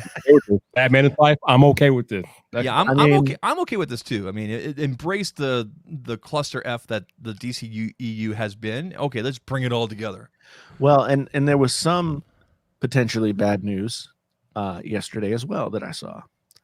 J.J. Abrams is going to make a Superman movie. I'm okay with that. J.J. Abrams just ruined Star Wars. He made Star Trek into a friggin'. I mean, I didn't dislike the movies, but it was much more like, hey, we just got off a fashion shoot, and we're going to pretend that we're on Star Trek. JJ mopped up Rian Johnson's mess. That's what JJ did. No, okay. Hindsight 2020 after The Mandalorian. Force Awakens, a little formulaic, but I thought that was prudent to sort of. It was a story mirror, and I thought that was okay. Last Jedi, probably the most interesting movie of the 3. Rise of Skywalker, terrible. Well, it was rushed, and he had to a complete and total mess. They had to retro a bunch of things that Johnson did. No, they were like retconning what they had done before when they were making the movie. Like this whole Palpatine thing was ridiculous. There's no reason to bring Palpatine back. Agreed. No reason to bring Palpatine back at all. Mm-hmm. Nothing that Rian Johnson did warranted Palpatine and it like a zombie Palpatine hanging like from the rafters of a cave. We didn't need that. Mm-hmm. And suddenly there's like an even bigger armada of like more bad ships. And all the characters on the I can't remember what his name is. The ginger-haired kid played one of the First Order guys, and he's like one of the main First Order guys. And then General Hux. Yes, and then they just off him in like a comedic one shot. Yeah, it was weird. They just shot him, and that was it. Yeah, and so there's just like so anyway, I'm looking forward to the day that they say that was all a dream. And here's the real end of the Skywalker saga in about 10 years. They could do the world between worlds thing, which has been done in Clone Wars and Rebels. So that's a very real possibility, Jason. Yep. Yeah. That's a very real possibility. Yeah. I did see the High Republic trailer. I have to admit that Not even a trailer. Well, it was a bunch of pictures. I have to admit that I haven't watched a lot of the animated stuff for any of this stuff. Like I know Batman Beyond, and I know the character in general, but I didn't watch the series. I can't get into Clone Wars. Like my kids and I were watching it. We're into season 2 now, like through Disney Plus. But I have a hard time watching Star Wars as a cartoon. And nothing against that. I mean, the topics are there. The characters are well flushed out. The way they're developing and putting Ahsoka to where she is now, more serious and not as snarky and everything. I like that, but I just have a hard time watching it sometimes. Yeah, we watched a few episodes and it just didn't feel right to me either. So, I mean, Rian Johnson is one of my favorite filmmakers. He hasn't done anything as impressive as what he did early in his career for a while, Knives Well, Out was good. Knives Out was good. I was give him good. credit for that. Yeah. But like, have you ever watched Brick? No, it's on my list though. It's like a retelling of a Shakespeare story, and I'm Mm. blanking on which Shakespeare play it is. But it's like a high school drama. Joseph Gordon-Levitt plays like sort of a high school aged. He just basically becomes a private detective, Okay. and it's like a mystery thing. It's really, really good. It's really, really good. Okay. And then even Looper was, I think, kind of an underappreciated. I mean, I liked it, but I didn't think it was anything. Yeah, I think it was underappreciated. I don't think it got as much credit as it deserved. See, that's It's not like a top 20 movie. But Ryan Johnson's a good director when he does a Ryan Johnson movie, but as part of a trilogy, I mean, I know that we disagree on this. Like I said, I didn't completely dislike The Last Jedi, but there were elements of it that I just vehemently disagreed with, and I did not like the direction. And it has nothing to do with in my head, I wish it was this and that. It has to do with the history of Star Wars and the way that these story arcs normally go. And let's be perfectly honest, Star Wars is not set out to, they don't want to win Oscars. They don't care about that kind of stuff. It's about selling toys and about the hero's story and everything like that. And I think in any other context, that story with Luke Skywalker might work, but not in a trilogy type thing. And if you don't, and I'm not saying the majority is the right way, but just look at the fan reaction with the last episode of The Mandalorian recently. yeah, That's well, the thing about The Mandalorian, and I think the thing that people really want to see from Star Wars movies is that it's still attached to archetypal formula. Luke Skywalker is supposed to be the Messiah character. And so when you take Luke Skywalker and make him a fallen angel, then people start to get weird, right?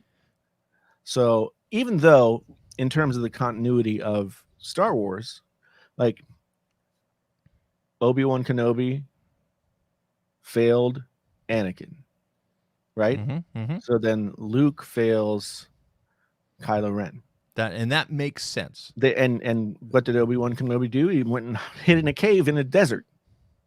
Until Luke came around. Yeah, until he found Luke. But yeah. I mean, he was there for what, 20 something years?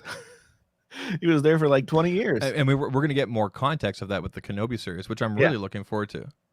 Yeah. And so I just think that, like, from a continuity standpoint, a lot of people seem to be really upset. Like, Luke would never do that. That's not the way a Jedi would act. But I mean, Yoda went and hid in a swamp. Kenobi went and hid in the desert. Luke went and hid on a mountain. The plan's called Act 2, but anyway, go on. But it's from a continuity standpoint, these Jedi Masters are always like, they're always they always have a fatal flaw. The Jedi philosophy in itself is flawed. Yeah. I mean, they couldn't sense Palpatine, like, literally standing right beside him, that he's the big baddie. I mean, look at the prequels and everything, right? Yeah. And because of their own arrogance. Yeah. So I liked that direction, that kind of stuff. But the throwing of the lightsaber, that I was like, what? And there wasn't enough.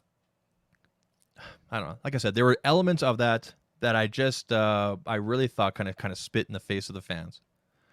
And yeah. Bob wants to know if the AirPods Max would sweat on Spock's Vulcan ears. No, because he's got the extra channels to wick away. All right, so I'm going to step in here real quick. And everybody in the chat who went to go check out the channel, thank you so much. We hit a milestone. Took 3 years, but I got there. We're 5K, so appreciate you guys so much. So thank you. Viper, just settle down, man. I know, right? Settle down. No, that's a huge achievement, man. I think it took me about 3 years to get to that place.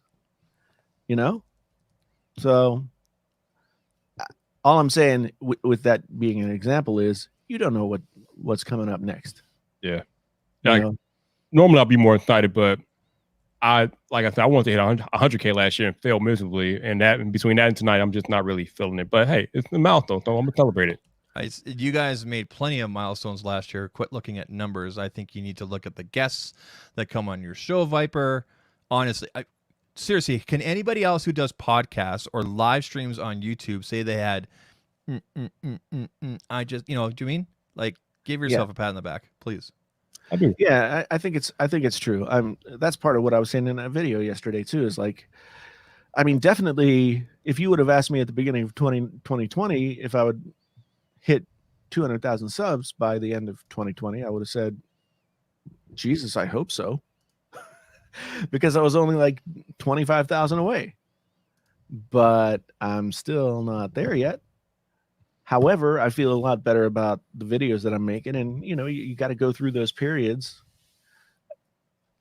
I think, it was a little bit hyperbole when I said I almost quit. I never quit anything, even if it makes more sense than anything else in the world to quit. So I might take a break from things, but the thing about what was happening with me and my content last year was that I was really like making videos and thinking like, this should work. Why isn't this working? Again, I think you're overthinking it. But at the same time, like I had to do all that to kind of get to the other side of this, where I'm making videos that, once again, I feel like I'm making videos that I want to make, and I generally, make them and have a sense like this might not do, 500,000 to 1 million views, but this is going to do what it needs to do. And, so I'm more consistent in the number of views that I get now. If as long as you're hitting that 10%, I think it's 10 to 15% mark of your subs within 24 hours, you're good to go. So you're at, let's just round you up, 200,000 subscribers. You're basically 4,000 away, right? Right. What's 10% of 200,000? I can't think. 20,000 views? 20,000, yeah. So if you hit 20,000 views within 24 hours, that's a great indicator that's an awesome indicator for YouTube to say, keep on serving things out. That 10% mindset, it works for works for my level, works on Viper's level, etc. There's a flaw with that though. Yeah, I mean, Go on.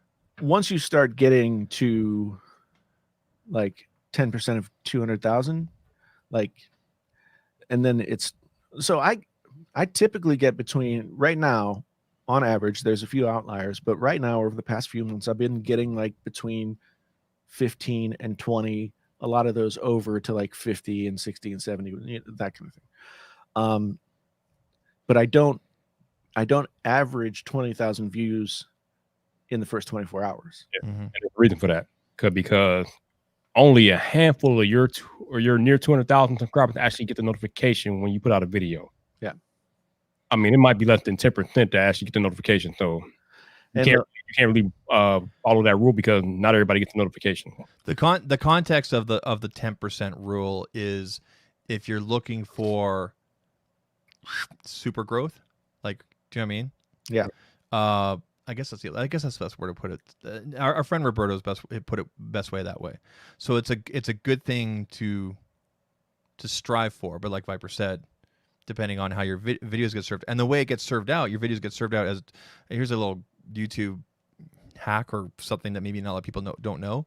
When your videos get served out, YouTube will serve out your videos to your subscribers first, and depending on how much they watch. So let's say it's a 10-minute long video. If your subscribers normally watch 5 minutes, and this time your subscribers watch 6 minutes, YouTube goes, oh, maybe more people will be interested in this topic, and they'll look at the tags, the data that's in the description and everything, and then serve it out to more of your subscribers. And then if they watch more than what they normally do, then it gets served out to more of your subscribers. And I think after the 4th round or 3rd round, then it goes on to kind of like a trending or suggested or recommended type list. So somebody might be watching MKBHD, for example, AirPods Max, and then, oh, there's Viper. I'm going to click on him. Right. Yeah, and then there you go. Right. And another hack along those lines is so it's a snowball thing. If you have playlists that you're putting your videos into, you should be doing that all the time. Yep. you have to make them series playlists. Yep. Because if you don't make them series playlists, like the next video after your video might be one of yours. I think they eliminated that feature from YouTube, if I remember correctly. No, Serious? I think he's still I just did it. I just did it the other day. Okay, I thought they make your playlist like searchable, like call the playlist something like AirPod. I mean, you can make playlists of your videos, including other people's, to get play on yours. So they may come across your average consumer's videos within a playlist you made, and then there's one of your videos. The way that I look at like the way YouTube serves stuff out, if I get like between 6 and 10% click through in the first hour or two, then that's a trigger to send out the video to more people. If I get 50% or better, or maybe say 45% or better average watch time, then that helps. So it's basically like, so my channel wide click through is like 5.4%, which click through is weird because the more people see it, the bigger the number, the fewer the clicks. So the number goes down, right? Yeah, it's a weird balancing. So I figure as long as you stay somewhere around the 50% mark with the majority of your videos in terms of watch time, and you stay above 5% click through on a consistent basis. Like the video that I made yesterday, the click through was like 4 something. And I mean, I know why that is. Not everybody who will get the notification about my video wants to see a video, me talking about me. They want to see, Apple or Samsung or whatever, So fewer people are going to click on that. So again, that's one of those things that like you can't see it for your own self on your own channel until you get to a place where you have enough data that you can say like, I can trust this click-through number because I have 100 videos, and those 100 videos are enough for me to like get meaningful data. But yeah, it's weird. The people that I've seen grow like crazy this year, Renee, Greg, even Everyday Dad, whatever his name is, those guys have been highly consistent in terms of their topics, their video quality. They're just and the frequency with which they remain consistent in terms of their release schedule. And I watched it throughout the year. When Greg started the year, he was getting 20 to maybe 15 to 20, maybe 30, 40,000 views. And now almost every video is over 100K. Same thing with Everyday Dad. Same thing with Renee. Same thing with Luke Miani. These guys are consistently over a long period of time hitting the marks.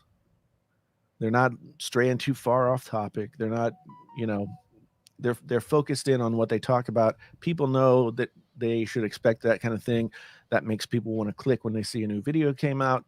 And the more that happens, the more YouTube gets the feedback that says we should serve this out to more people. Now, I used to be in that place, but YouTube has like thresholds. And once you get above a certain threshold, you get served out to more people. And you do that by sort of like popping up and hitting that mark consistently over a period of time. But once you start to go down from there, like they'll drop you down to the next threshold, and then you got to work your way back up. So right now, like nobody should look at, like, I'm not going to look at what numbers Renee's doing, because Renee has done a better job than me throughout the year of staying consistent, making videos that people want to watch. It's about consistency in look and quality, as well as topics and delivery and all that kind of stuff.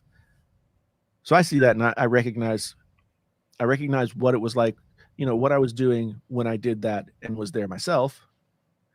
and then I see it happen for other people, and I totally understand like what's happening. Mhm. So in order to get to that place, I have to do a better job at doing what they're doing, and not want to kill myself. Because and that's the thing for me, is like I'm interested in a lot of things, and a lot of things will catch my attention, and I have a tendency to kind of like just veer off in directions. I mean, anybody who's listened to the podcast knows that. This year is all about trying to be better at staying focused in the right area, while still not becoming too predictable, as Hugo says. But I mean, that's one thing about growing on YouTube. Predictability gets you. I mean, if you're predictable, and that predictability brings in viewers, then YouTube can count on that predictability, and that's why you slowly move up the ladder. So I mean, if any of those guys were to start making like gaming videos tomorrow, they'd be down on the they'd be down on that next lower threshold pretty quickly. So it's a hard balancing act.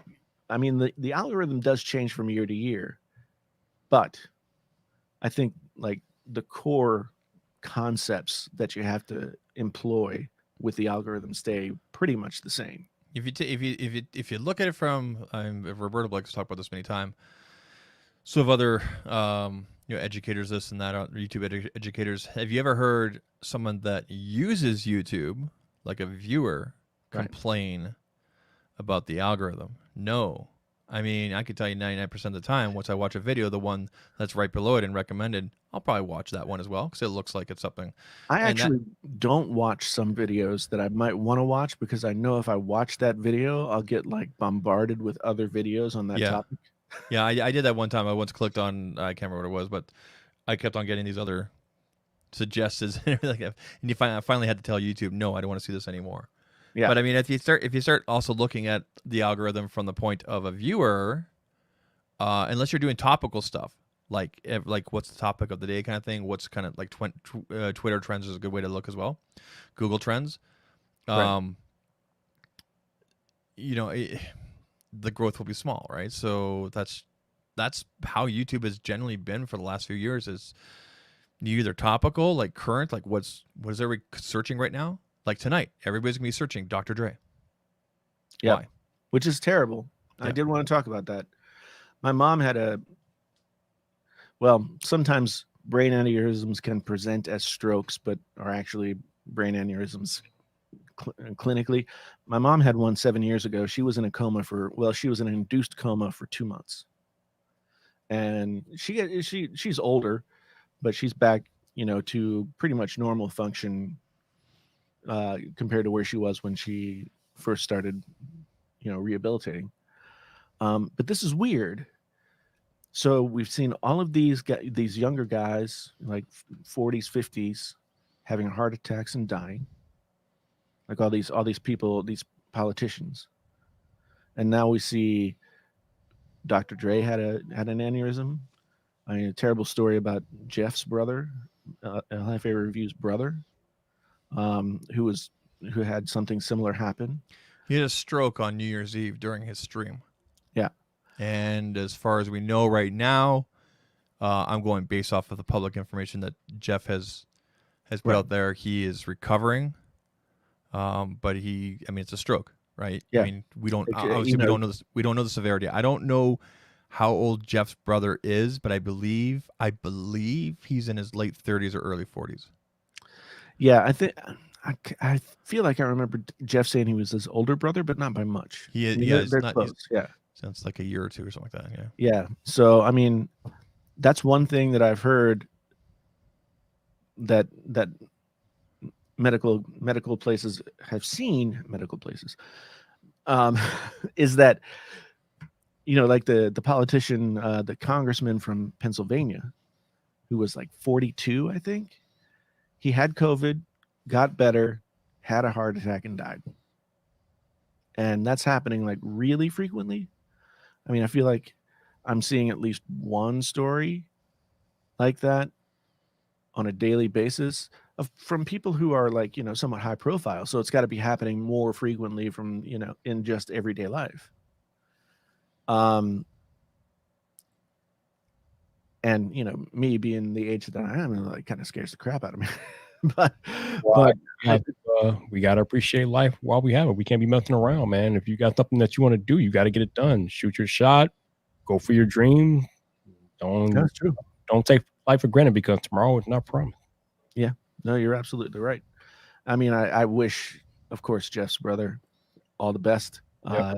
They are doing some fundraising to help with so it's going to be a long recovery for him, and they're doing some fundraising to help offset his living costs. So if anybody feels like, I suggest if you want more direct information about it, to go check out El Jefe Reviews' Twitter. Yeah, he has a direct statement on there, a video statement along with links and information. Yep. They are not doing a GoFundMe for specific reasons. It's more direct, okay? Because with GoFundMe, there's I think there's an element there where they take a cut or whatever. But whatever. That's again, the best place to go is for Jeff's Twitter there. Yep. Yeah, we wish nothing but the best. He's a good guy. He's a good DJ. Like my wife and I, we listen to him all the time on Twitch and everything.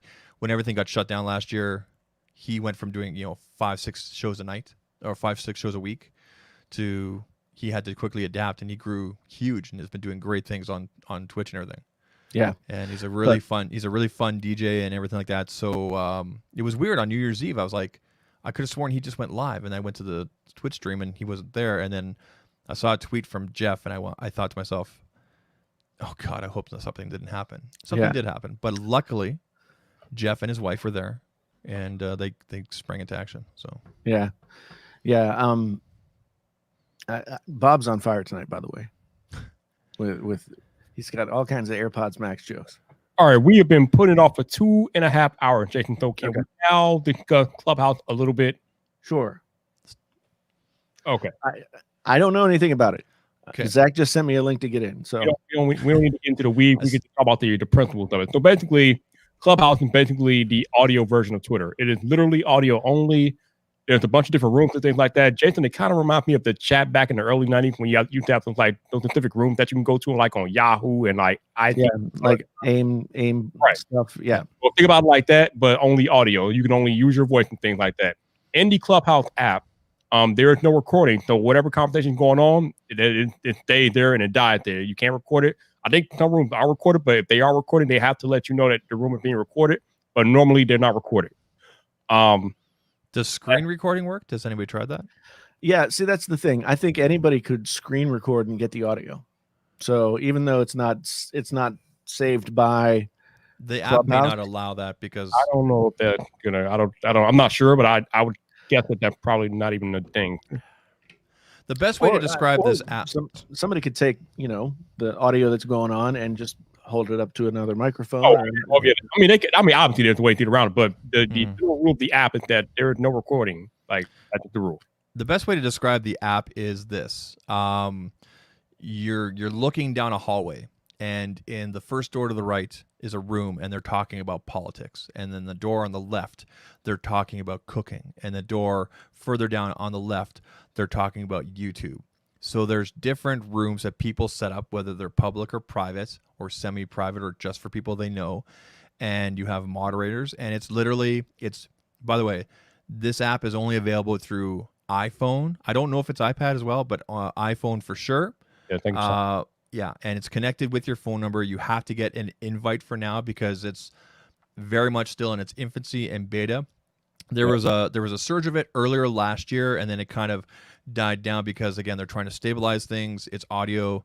There's still a lot of bugs here and there. I haven't encountered any, but think of it like this, interactive podcasts in a way.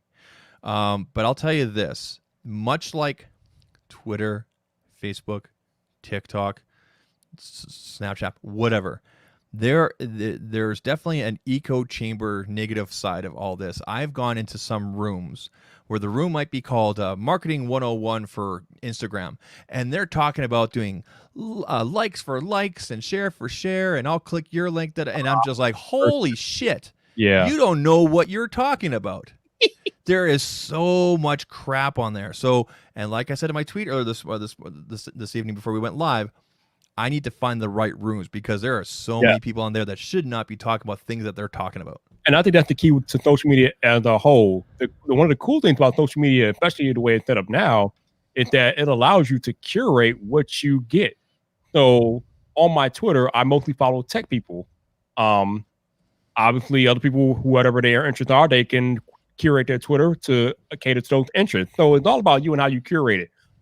Clubhouse is interesting though, because Zach said, like he said, you can find yourself in rooms where people are talking out of their behind, but then you like your boy Viper, who ended up in a room where Gary Vee was having a conversation with Serena Williams' husband, Alexis. I'm like, whoa, this is interesting. Yeah. So yeah, you got things like that going on. And then earlier today, I was in a room with Andrew Edwards, D. Niman, Renee Ritchie, Sam Update. I mean, Jeff and Zach, we were all in the same room, and they were all talking about how to grow on YouTube. They were all talking about making your first $100 on YouTube, this and that. And I was thinking to myself, you got the wrong mindset. And then I was scrolling through who was in there, and I'm like, there's Andrew Edwards. I hope Andrew Edwards says something. And sure enough, Andrew Edwards came in and said, you know, he's been on a crusade about getting rid of the word YouTuber. Stop being a YouTuber. YouTube is one of your outlets. Go to your people. Don't get your people to go to you. Some of the worst advice I've read I've watched in the last few weeks. I've been trying to build up my Twitch thing. This is the I can't believe I'm talking about this, but the commonality, for example, is everybody saying get your Twitter people to go watch your Twitch. Get your YouTube people to go watch your Twitch. No. People are on certain platforms because they want to be on that platform. My mom opens Facebook because she likes Facebook. Yep.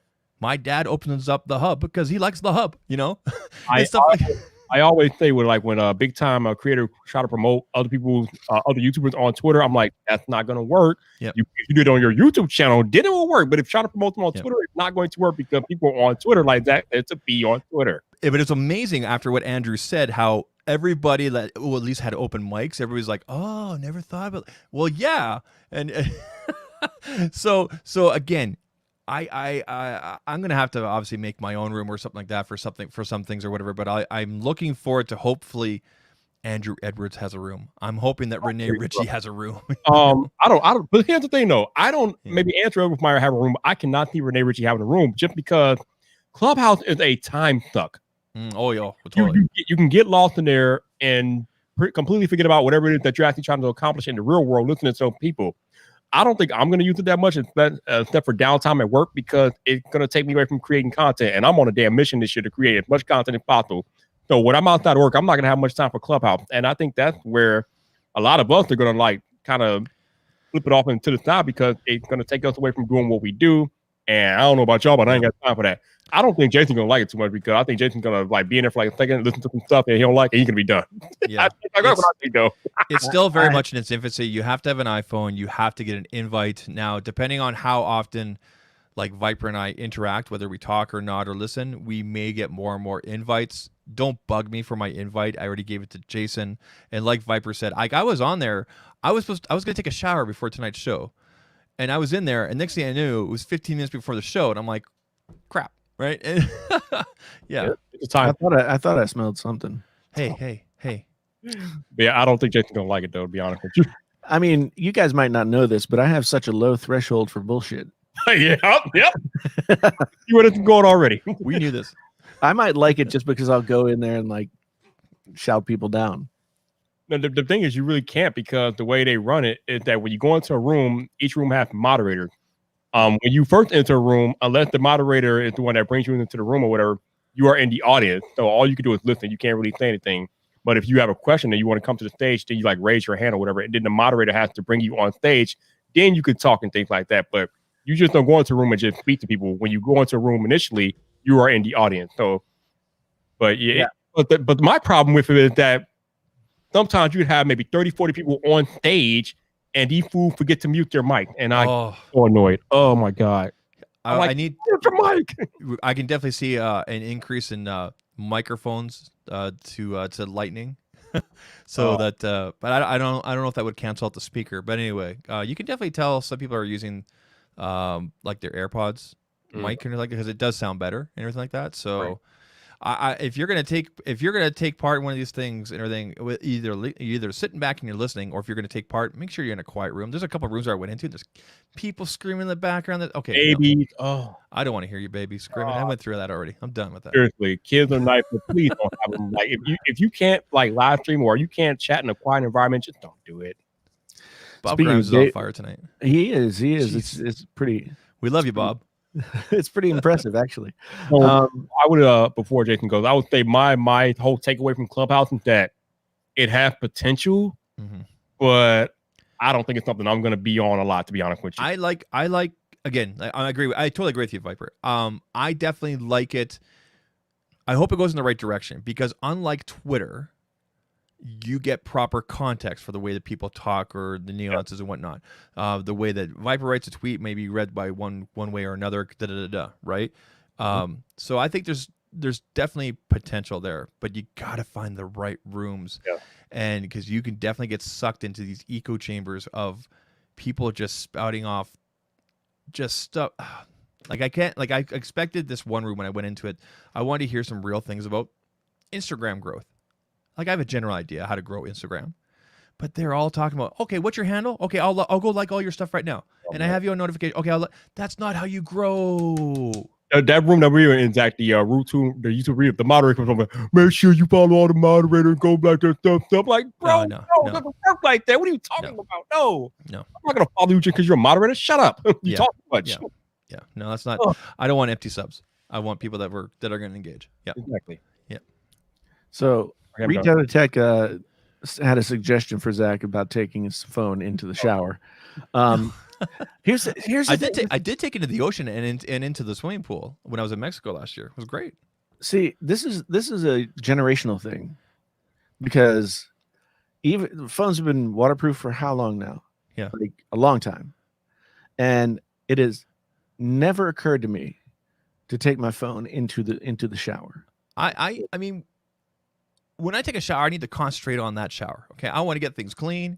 You know, the undercarriage. I want to take care of things. So I don't have time to listen to you. I'm pretty much on autopilot when it comes to that stuff. I mean, I've been doing it for 40-something years. Yeah, I mean, I have a waterproof speaker that I'll take and I'll put it on the counter in there because of moisture, and I'll have my phone around the corner in the bedroom. If I want to listen to music, for the most part, I'm in and out in 10 minutes. You know, like. How long are you spending in? I don't care, Genosis. How much time are you spending in the shower that you need to take your music and you can't disconnect from that? That's kind of unhealthy. Hey, no, man, I like listening to music in the shower. Yeah. Okay. What Viper? What are you listening to in the shower? With. I mean, who knows? I don't know. Whatever. Okay. I don't know. Something about Viper naked in the shower listening to Taylor Swift has got me kind of creeped out. We don't need detail, Jason. I was surprised he didn't say like Kenny Chesney. Yeah, hey, it's a bit how I feel. I love Tuesdays. I love Tuesdays. Oh man, yeah. It's well, the toilet squad is a totally different thing because. Oh dear Lord! What else are you going to do on the toiet? You watch some YouTube videos. I mean, when John launched those shirts and everything, he was completely right. I watched. I mean, because his videos drop around 5 or 6 o'clock in the morning for me. So by the time I get around to watching it, I'm usually getting ready for the day. So I get anything in order. Jason actually made me feel better tonight. So shout out to Jason. Well, I'm glad. We couldn't let you. I was going to tell you stay away from the knife drawer. No. Shower squad. There we go. That's right. We got the shower squad here now. That's right. Hashtag shower squad. Everybody's going to watch the Painfully Honest Tech in the shower now. I mean, the Wizard squad is now the shower squad, and you got to wonder like how does that transition work? Yeah. I don't know. What else are we going to talk about? I ever thought about cutting your hair bald? Oh yeah, I'm gonna shave my head. Okay, no. Yeah, I'm gonna shave. No. I mean, I've cut my hair really short before. He said no. But I'm going to tell you some very personal things right now. Here we go. Be careful. No, literally one of my greatest fears as like 18, 19, 20, up through my 30s, up until my 30s, my greatest fear was losing my hair. Oh. Because I was just like, what would I do? I mean, yeah. And thankfully, still firmly attached here and at 49 plus. So, yeah, I don't think I'd look good bald. Does anybody else have a cat that licks their hair? No. Loki will literally hold me down.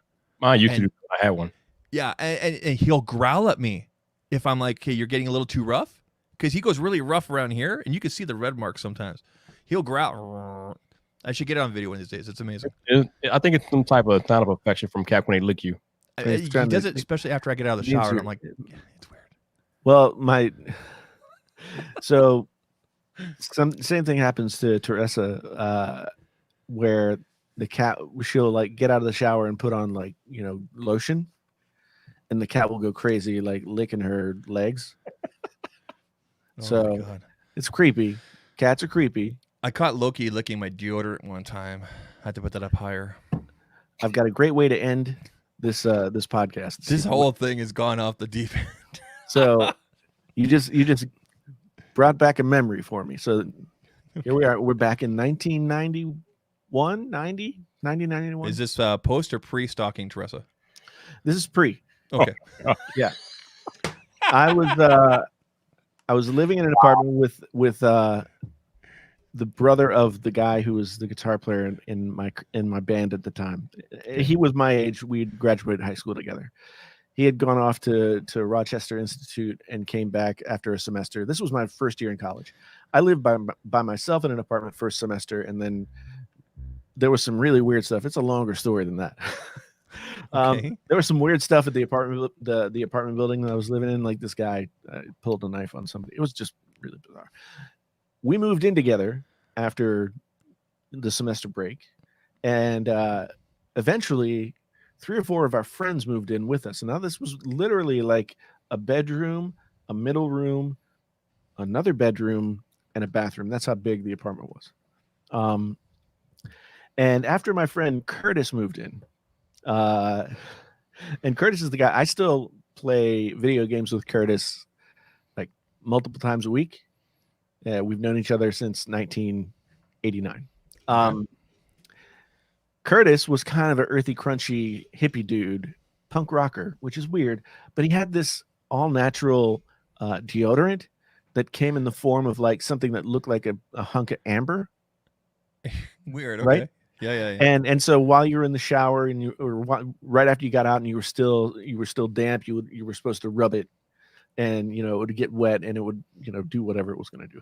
Okay. So my friend Drew, now both of his parents were scientists, and Drew was in the bathroom not long after Curtis moved in, and that little rock of what he didn't know was deodorant was sitting on the windowsill, I know where this is going. and he was like, apparently he just applied the scientific method to the piece of deodorant and sniffed it, felt it, licked it. Oh my God. And he came out of the bathroom afterwards and he's like, what is that thing on the windowsill in there? I can't figure out what it is. And we told him, and he's like, oh my God, I just licked it. So Drew also, now Jägermeister became a popular drink when I was like early in my college days. I love Yag. It's poison, man. As a general rule, you probably shouldn't lick stuff. No, you shouldn't lick things in your bathroom, no matter what. It makes me concerned that this person goes around licking things. Yeah. He's an interesting dude. He's always been an interesting dude. He was the first person that I met who didn't sleep. Like he would stay up for 36 hours, 72 hours. Dude, after 24 hours, you start seeing things. I've known several people over the years that it's like a manic. I don't think he was manic, but I've known people who were manic and they would just like get just really into something. Okay. So I mean, I'm gonna play So- Astro's Playroom tonight, but I mean, whatever. so there was we had a New Year's Eve party, and Uh-huh. actually, oh man, this is a sad thing. A friend of mine just passed away right before Christmas Eve. He and his brother, who were like, they didn't go to our school. They went to some fancy private school, and their parents were wealthy, and they were very weird. Like they dressed like pirates. Arr. And they brought Jägermeister to our party halfway through, and Drew fell in love with it. My roommate, he just couldn't stop drinking it, and he spent literally the next 2 days lying on the floor in his bedroom with his head in a garbage bag. That's how much Jaeger. I'll do it. I'll do it. Yeah. I'll do it. I have no idea how we transitioned to finishing tonight after Okay, something. Jason, two things. Yes. Number one, Yes. I'm gonna need your gamer tag, sir. It is INSTA Karma, KARMA, hashtag 7 something, Hash brown. hash brown 7 something or other. Yeah. Let me see if I can look it up. You probably shouldn't get it out publicly. Hey, I don't care. I can just say, I'm not going to listen to you. Okay. You don't. And You shall not pass. number two, I know you said you haven't had a chance to play anything yet, but what will be the first game you play on your new Xbox Series X? That is a good question. Make sure it's a well, next gen game. I've been down. What next gen games are there? I That's haven't. not much. Okay, it's Instakarma 7219. So All right, go let's see ahead. real quick. Instakarma 7219. You said, all right. I don't even know what my PlayStation one is. I think I have to change it. I think it's Zach Tech. Now, There back you in the day, you couldn't change your PlayStation tag. You Not- can now, but with warnings apparently. I And guess it's- I think you get to do it once, and then they charge you or something. And you can only do it once every 6 months. But yeah, I downloaded it. I got Red Dead Redemption 2 on the Xbox, and I didn't really play it very much. Viper So I hasn't been on his, re-downloaded that. Viper hasn't been on his PlayStation for 9 days. What? Yeah, Really? it says here 9 days. But John 4 Lakers was just playing 4 hours ago. Oh, I don't think it's been that long. I mean, I'll play my Xbox more, obviously, but yeah, I don't think it's been that long. It says 9 days. Yeah, it says last online 9 days, unless you have yourself set to like not being shown online when you're playing. No? Yeah. No. All right, Jason, we're friends now. I might reject you. You never know. I don't think He'll Twitter bomb you. Don't do that. Don't. So Red Dead Redemption 2, I downloaded No Man's Sky because I've been playing that on the PC with my friend Curtis. And No Man's Sky has been updated for, whatever. I got the Game Pass. They gave me the Game Pass for $1 for 3 months, I think, and then full price in April. So, yeah, live streaming gaming stuff would be fun. I definitely would do that. I have done that in the past on Twitch. I've been focusing on the YouTubes. Viper, is there any numbers like with our names or like hash browns or hashtags with the PlayStation thing? No. Oh, No? just whatever you make it. Well, there you go. Yeah. I put it in the chat. Come at me. That's him. Is hopefully you have PlayStation Plus. Mortal Kombat X 10 is on there. Come at me. I'll Oh, destroy man. you. Better be careful, Zach. Our boy Floss. I'm waiting to get in touch with Floss, but he's been playing MK11. I haven't bought it yet. He's been boning up. Better be Yeah. careful. Floss. And Practicing. so when we got the Xbox One, my daughter, who at the time was like 11, I think 11 or 12, she fell absolutely head over heels for Injustice 2. That's And- not Oh, Game yeah. Pass month, I think. Yeah. Yeah, it is. Yep. Just played the crap out of it, and she would be like, "Come on and play me," and at first I was like, "Oh yeah, okay, fine, I'll play you," and and it was like a mere number of days, before I could not win. She worked you. and I was just like, I don't care enough about this game to try and get better. I just figured I'd beat the crap out of you because I'm older. I worked, man. The kid speaking good, Jason. The kid get good. Yeah, it was like she was studying. She was on YouTube studying all the combo moves. Like, Good for her. You didn't have a chance, Jason. no, she was. Sometimes I barely get to hit her. She comboed you up. She beat you up a few times. That's awesome. Multi-carded you. So I did download Jedi Fallen Order, so I might play some of that. That's not too bad. Like, Yeah. So I know, Jason, you don't have a PlayStation, but I think I mentioned Well, I this have last a week. PlayStation 4. Well, not the 5. Viper, if you get a Pro. chance, because I know you told me that Viper, I know you told me that you're near data caps or whatever it is, but when you get a chance, because it's free. Oh, I was laughing. That's the new one. Okay, so do yourself a favor because it's small enough and it's free. Download Astro's Playroom. Okay, it's like 10 gigabytes because it's a next gen. It's a PlayStation 5 game.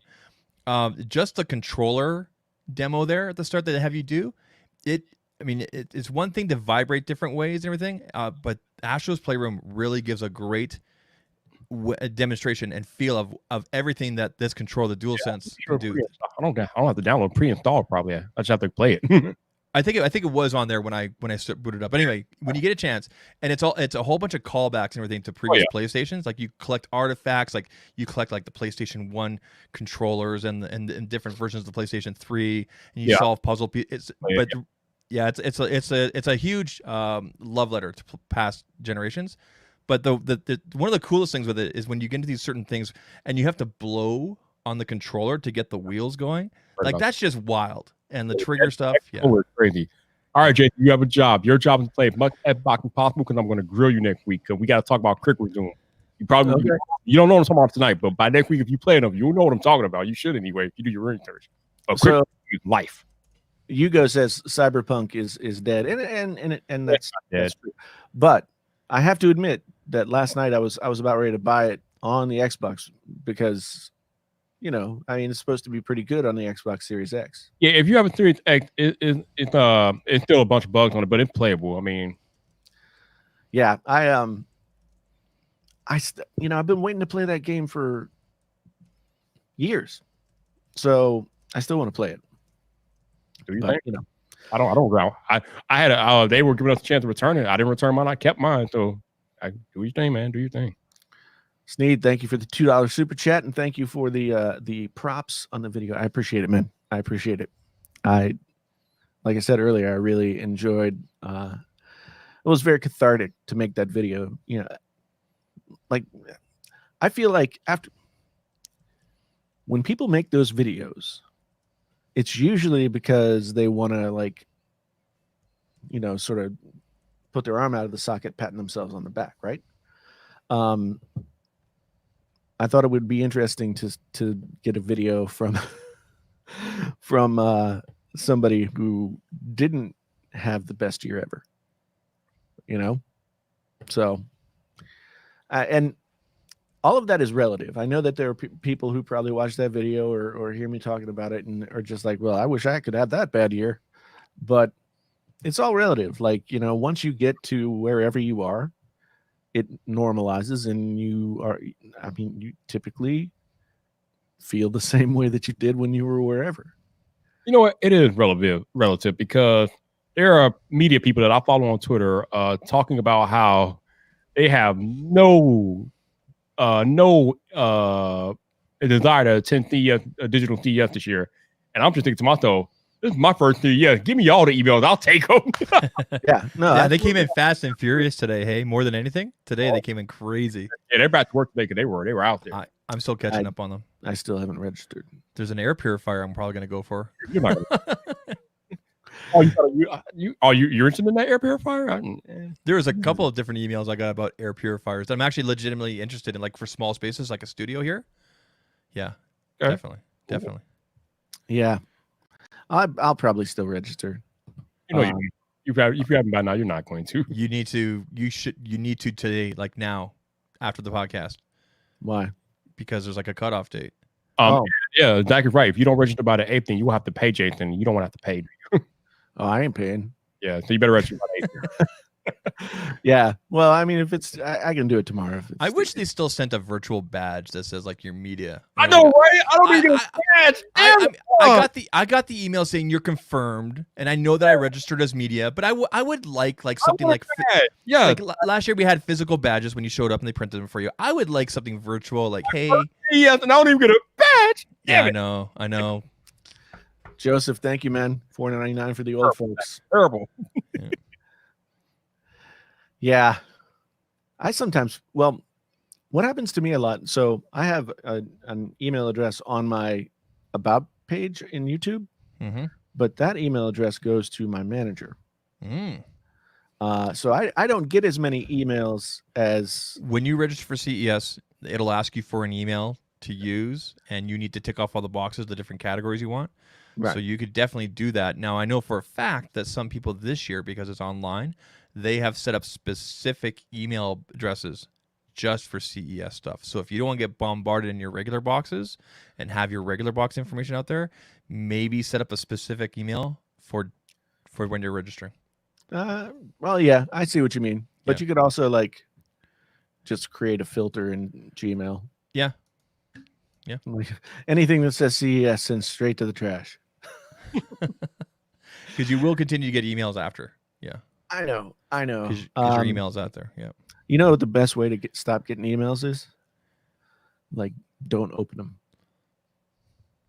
If you don't open them, if you just delete them, then I think most of these mail, like bulk mailing things know, and they start to weed you out.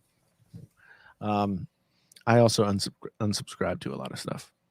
Is it me or does Starbucks send a lot of emails? I never get them because they always go to my promotion folder in Gmail. So Yeah, I get them, but I just don't know that I'm coming in. I had to unsubscribe today because, I mean, great, thanks Starbucks. I'm glad you have a new flavor. I'm still not leaving the house. Yeah, it's like unless you're coming here to make that, you know, mocha frappuccino Snickers bar, whatever it is, then Venti caramel. Because all the Starbucks near me are out of eggnog, and I know they're not getting any eggnog fraps back, so I'm just a little sad about You know what, Viper? My wife made some eggnog, not muffins, but cupcakes. I should see if I could ship those to you. You'd like them. Oh, interesting. Cupcakes. So- and my kids decorate with a bunch of icing on top. nobody else in my house drinks eggnog. So every year my wife gets me this little 8-ounce bottle. How about you said nobody else in your house, so that means you do. Yes, I do. I like Hey, it. shout nice. out to the 100+ of you. I think at one point we peaked at like 210. We're down to 103 of you still here, still I holding know. on. We're slowly bleeding viewers. Yeah, once you get off the tech stuff, they start to go bye-bye. Yeah. Well, we're almost at 3 hours anyway, so it's time to be Are done. we trying to go 3 hours from now on? Like, there's a No. reason I switched to this I was- camera because I was trying to shut it down at 2 hours, and you guys just kept talking. you kept on talking. It's your show. Well, that's what happens. I get like, I just like things. Just somebody says something, it makes me think of something, and I'm talking about that, and the next thing you know, we're 5 topics down the line, and I don't know what happened. So, but yeah, should be time to go. I forgot to get water before I came down here. I'm really parched. Now you know better, Jason. As much as you live stream, you know that when you live stream, you got to have the hydration on deck. Come on. Well, see, it's the thing. Like, I started trying to get the audio back from my Stream Deck, and the next thing I knew, I was late, and everybody was bitching at me to get a link. Cucumber. Are you still doing? And if you are still doing, when is the morning news show happening? Are you still doing it? I'm in the planning process. Like right now, I've been going through like Flipboard every morning and like pulling stuff. Mhm. And so yeah, I'm planning on doing it. I still haven't decided if I should do it live or if I should do it recorded but live. You know what I Oh, mean? you mean like a premiere? No, like He means doing it live, but not actually live. right. So I would basically do it as if it were like a one take thing. Oh, And okay. then and then go to and then upload it as a video as opposed to doing it as I live think stream. I think you should do it live like this. You know, just have your coffee there, painfully honest morning, and give her. What I worry about though is that like what I hope to be like 15 to 20 minutes will end up being 2 hours. You just got to keep your eye on that clock, man. I mean, I could have gone 3 hours this past Sunday with Chuck from Nomad, but we had to ring it in. Like, sir, we had a whole list of things going on here. So yeah. I do want to say that we got through all of our topics in just a little over an hour tonight. Yeah, And I was yet- gonna say, and- like, and yeah, yet we're still talking. Yeah, we're still talking. Viper, 5K, man. Yeah, that's great. Good for you, man. Seriously, I'm happy for you. Yeah. Don't Hopefully- let it. Don't let it. Please don't let the numbers define you, because what you did last year, with the amount of guests and the Yeah. type of guests Oh. and the quality of your podcast and the live stream, is something that nobody else in the tech space is doing. If there's one person on planet Earth who numbers don't define it, it's definitely me. Yeah, it's hard, man. It's And hard. Jason, stop overthinking everything. Man, that's Stop gonna be, it. That's gonna be Stay- on my tombstone. You're the way you write and eloquent yourself, and your writing and your scripting, nobody else is doing that. And the way you bring across a painfully honest opinion. He doesn't script anymore. I just have bullets. Yeah, and you know what? And see, not a lot of people have noticed that. Right. So it speaks to how good of a writer and presenter you are. So please stop. I don't want to tell you what to do, but maybe don't be looking at quantity over quality. We want the quality. That's why people tune into Painfully Honest Tech. Yeah. I mean, if anything this year, I want to streamline Painfully Honest Tech to the point where I can do three or so videos on Painfully Honest Tech a week, Mhm. but still have time to do music stuff on my music channel. And then I want to start Painfully Honest Audio. Start So a doing channel more dedicated to tech audio. to more like pro audio stuff. Oh, okay. Okay. Because I can talk about headphones and stuff on this channel. Mhm. But the pro audio audience is like a totally different demographic. Yeah, we can talk about how actual professional headphones don't get no goddamn condensation in them. But, Yeah, I've never had that problem with these. Yeah, these. I digress. Hey, I've had these since I think I've had. So these Viper, answer the question: are you for real gonna fire those back because of this now? Well, I've already canceled my Amazon order for the second pair, so that's a no go. Okay. As far as these go, I would, but they're dirty, and I cut myself shaving, and I have blood on them now, so I don't know if I can do that. Get yourself some OxyClean, man. Yeah, I need to figure out how to deal with that. Yeah. Yeah, I mean, I would say OxyClean. Make sure that they're presentable is enough. I don't think they anticipate like getting like pristinely clean stuff back, especially if it's white. I mean, Yeah, is there a blood? I have blood on it though, man. That's Is kind there of a blood clause in the TOS? I mean, check it out. I would just say like use the OxyClean to like get as much of that blood stain out and then send them back. It's not like they're gonna just put them back in a box and sell them. No, they'll refurbish, take them apart, and this and that. I mean, it's not like they're gonna go CSI on them and go, okay, these things are lighting up like Christmas. that's the, to be honest, I'm thinking about keeping these more or less. I mean, I now know what I'm up against, so it's like whatever. Yeah. So Genosis, I'm talking more about like recording audio stuff and all that kind of stuff. I feel there's some podcasted stuff in there, like some collab stuff you guys could do. Yeah. No, definitely. Yeah. I'd love to do Guys that. in the chat asking, why did I cancel my Amazon order? Why would I buy another pair of headphones if you're gonna get condensation in them? Why would I do that? That's stupid. No, that's waste of money. Not doing that. No, thank you. Yeah, Jermaine, thank you, man. The Georgia election thing scares me. I don't understand what is that all about. I don't like. I'm Okay, Canadian. so- Explain it to me like I'm 5. Okay, basically, when an election comes down to within a certain percentage point, it goes into a runoff in certain states. Uh-huh. So the runoff for the Georgia Senate race, I think 2 Senate races actually. Yes. are happening today. Today. And so it's like the woman who is one woman is absolutely insane, and so it's sort of like Republican Trump related Republicans against Democrats, and the fact that the Democrats were even close in Georgia is pretty amazing. The fact that in the presidential race Georgia flipped is even more amazing.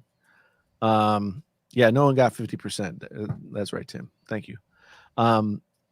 So yeah, it's gonna. Oh man, I don't know.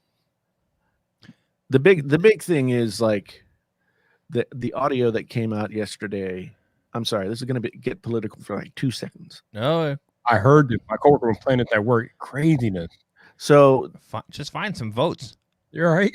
yeah, Trump was on a call that was being recorded where he told somebody to like falsify election results. Good Lord. Which is like totally illegal.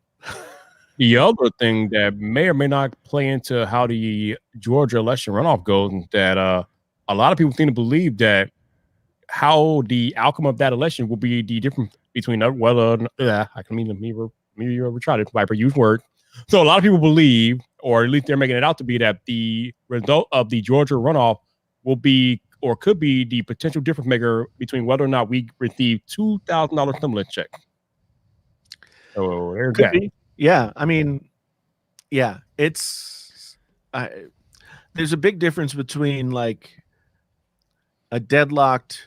Well, I mean, if it's a 50-50 Senate, right? Like if it's totally even, then the vice president is the tiebreaker, so that works for the Democrats. If it's Republican held, then it's very difficult for Republicans to. They make it very difficult for any kind of like Democratic stuff to get through. It's just the system doesn't work very well.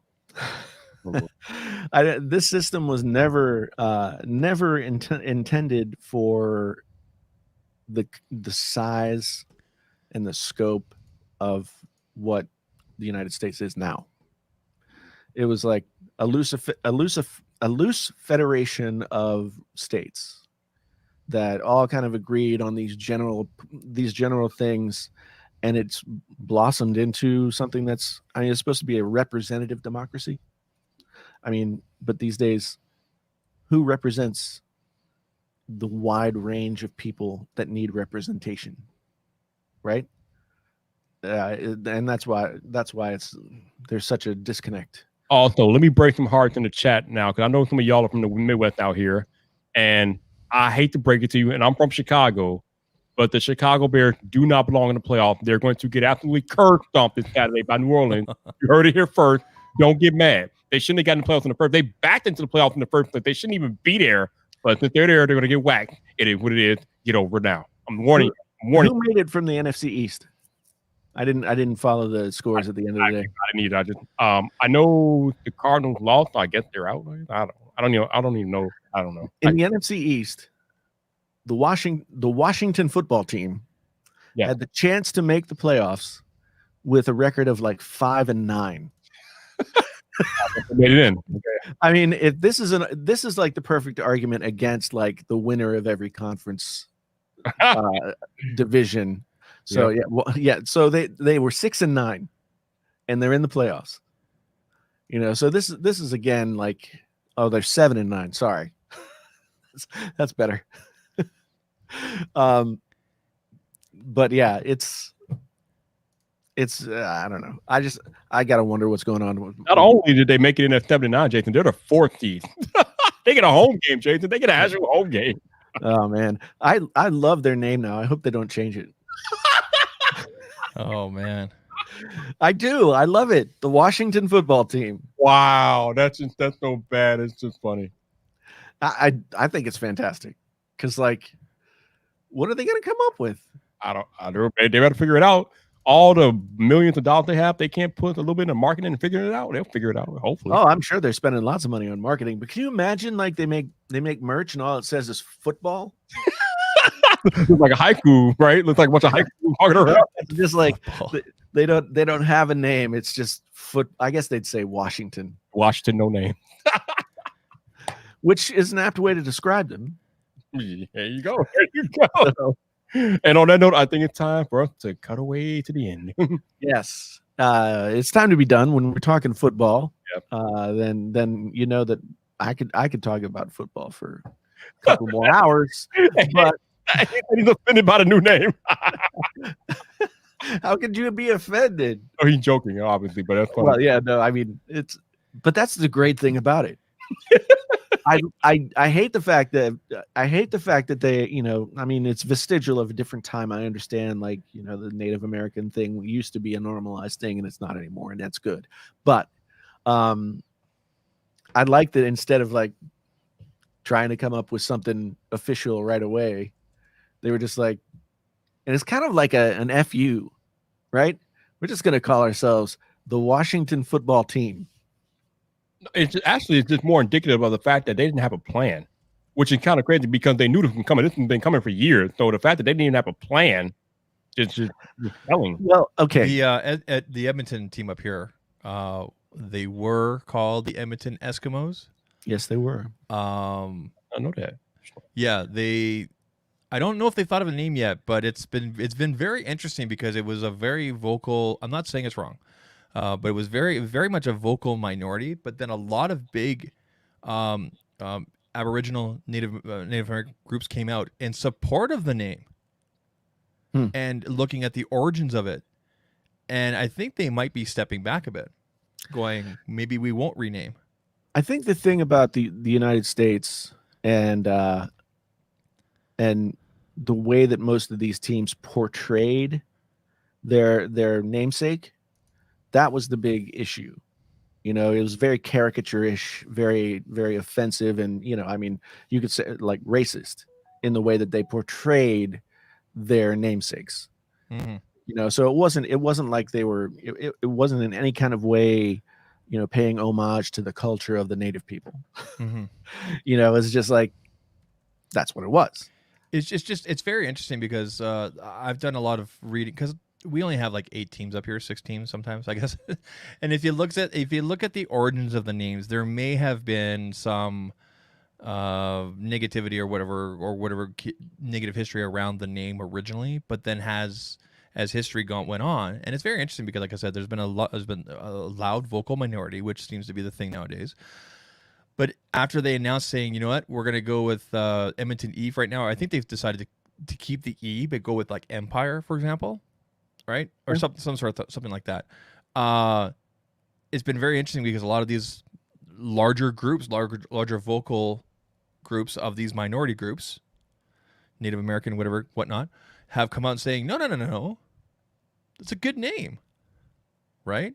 Right. Or let's keep it. So it's been very. It hasn't been that it was divisive and this and that back and forth for a few weeks, and then it kind of died down. But it's definitely a direct result of what's been happening in the United States. Yeah, Definitely. I think that part of it is, I mean, vocal minorities are necessary because often it's vocal minorities that point out the things that are wrong with the majority. Mm-hmm. You know, and bring that topic to the fore so it becomes a topic of discussion and things move forward. I mean, you know, the civil rights movement was a vocal minority. You know, it was a smaller group of people saying, hey, don't want to sit in the back of the bus, et cetera, right? Yep. So I mean, I think vocal minorities are important. I don't know how. Again, I think in the United States, it has as much to do with how the native culture is portrayed by these mascots than it is anything about the actual use of the names. I like the Atlanta Braves, the Cleveland Indians. These are teams that, I mean, there's no real connection to a native culture, and the way that I mean, they've changed their mascots over the years, but the Braves mascot used to be like a pretty offensive cartoon character like Yeah, it was like a portrayal of it. screaming caricature kind of thing, right? Yeah. Yeah. So I mean, I think it's valuable. You know, I've always liked the way that Like the Calgary Flames are named. The Calgary Flames came to Calgary. Geez, I'm a bad fan. Early '80s there, but they came from Atlanta. They were called the Atlanta Flames, and they were given that name after a big fire that happened in Atlanta. Right. So, do we rename the Calgary Flames now because that's offensive to people that have died in fires? no. I mean, so the difference between those things is like a fire is a disaster that happens, you know, in a specific instance, and it might happen multiple times over history, Mhm. but it's not taking like, you know, fire is not a culture. And I think a lot of times when people object to co-opting other cultures' namesakes Mhm. for use in ways that have been traditionally portrayed as detrimental to the people who they represent, uh, that's more of a culture related thing. I mean, it's like, you know, what's the name of the schools that the up there in Canada where the native people were sent Residential. Basically, it was called the residential school program or residential. Oh wow, I'm bad at this. I'm sorry. I think you're right. Um, It's residential. the residential something. Anyway, Yeah. they took Native American children from their families and put them into these schools. to teach them to be white. The Basically. actual wording at the time was to not be savage anymore. Which Yeah, is which which is terrible. We have here in Canada, we have started to acknowledge it, but we have a very ugly history up here. We really do. And I'm actually kind of glad that my kids are kind of learning more about it. I only learned a little bit about it in school, but yeah. And Bob's right. The Lakers came from Minnesota. They never changed their name. Residential school program, residential school. Yeah, that's what it was. Don Coven's put in there. Yeah. But a lot of people. I mean, I know a lot about the residential schools and some of the stuff that has gone on in Canada because I'm into true crime.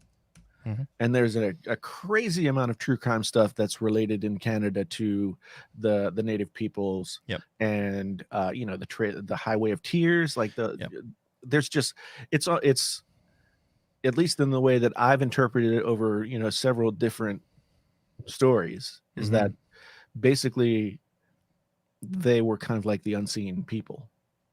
And a lot of what was going on got sort of like tamped down, swept under the rug, not talked about. We have a lot of Aboriginal women that go missing up here. Yeah. And we never hear a blip on the radio. And Or on the the TV. percentages are huge. Yeah, it's crazy. It is. It's absolutely insane. Yeah. So and I mean the similar thing that you could talk about in the United States is like the Atlanta child murders, which is an incredible story. When you think about it, like I've watched several documentaries and read some stuff and all that kind of thing. I think it was like close to 30 kids from 15 down to 8 years old or something. Jeez. Went missing in the span of less than a calendar year. That's insane. And because they lived in low income areas and there wasn't a big sort of like support system to sort of, I mean, the infrastructure was not what it was in higher income areas and that kind of thing. It took a long time for it to become a thing. And that to me is just, imagine if 32 kids went missing and were found murdered anywhere in the continental North America now. But in 1984 or 82, whichever it was, it happened in Atlanta, and that's crazy. Yeah. So I mean, different time. I'm not making excuses for it, but I mean, information travels faster. Yeah. And things can happen faster. Crimes are solved faster. So, you know.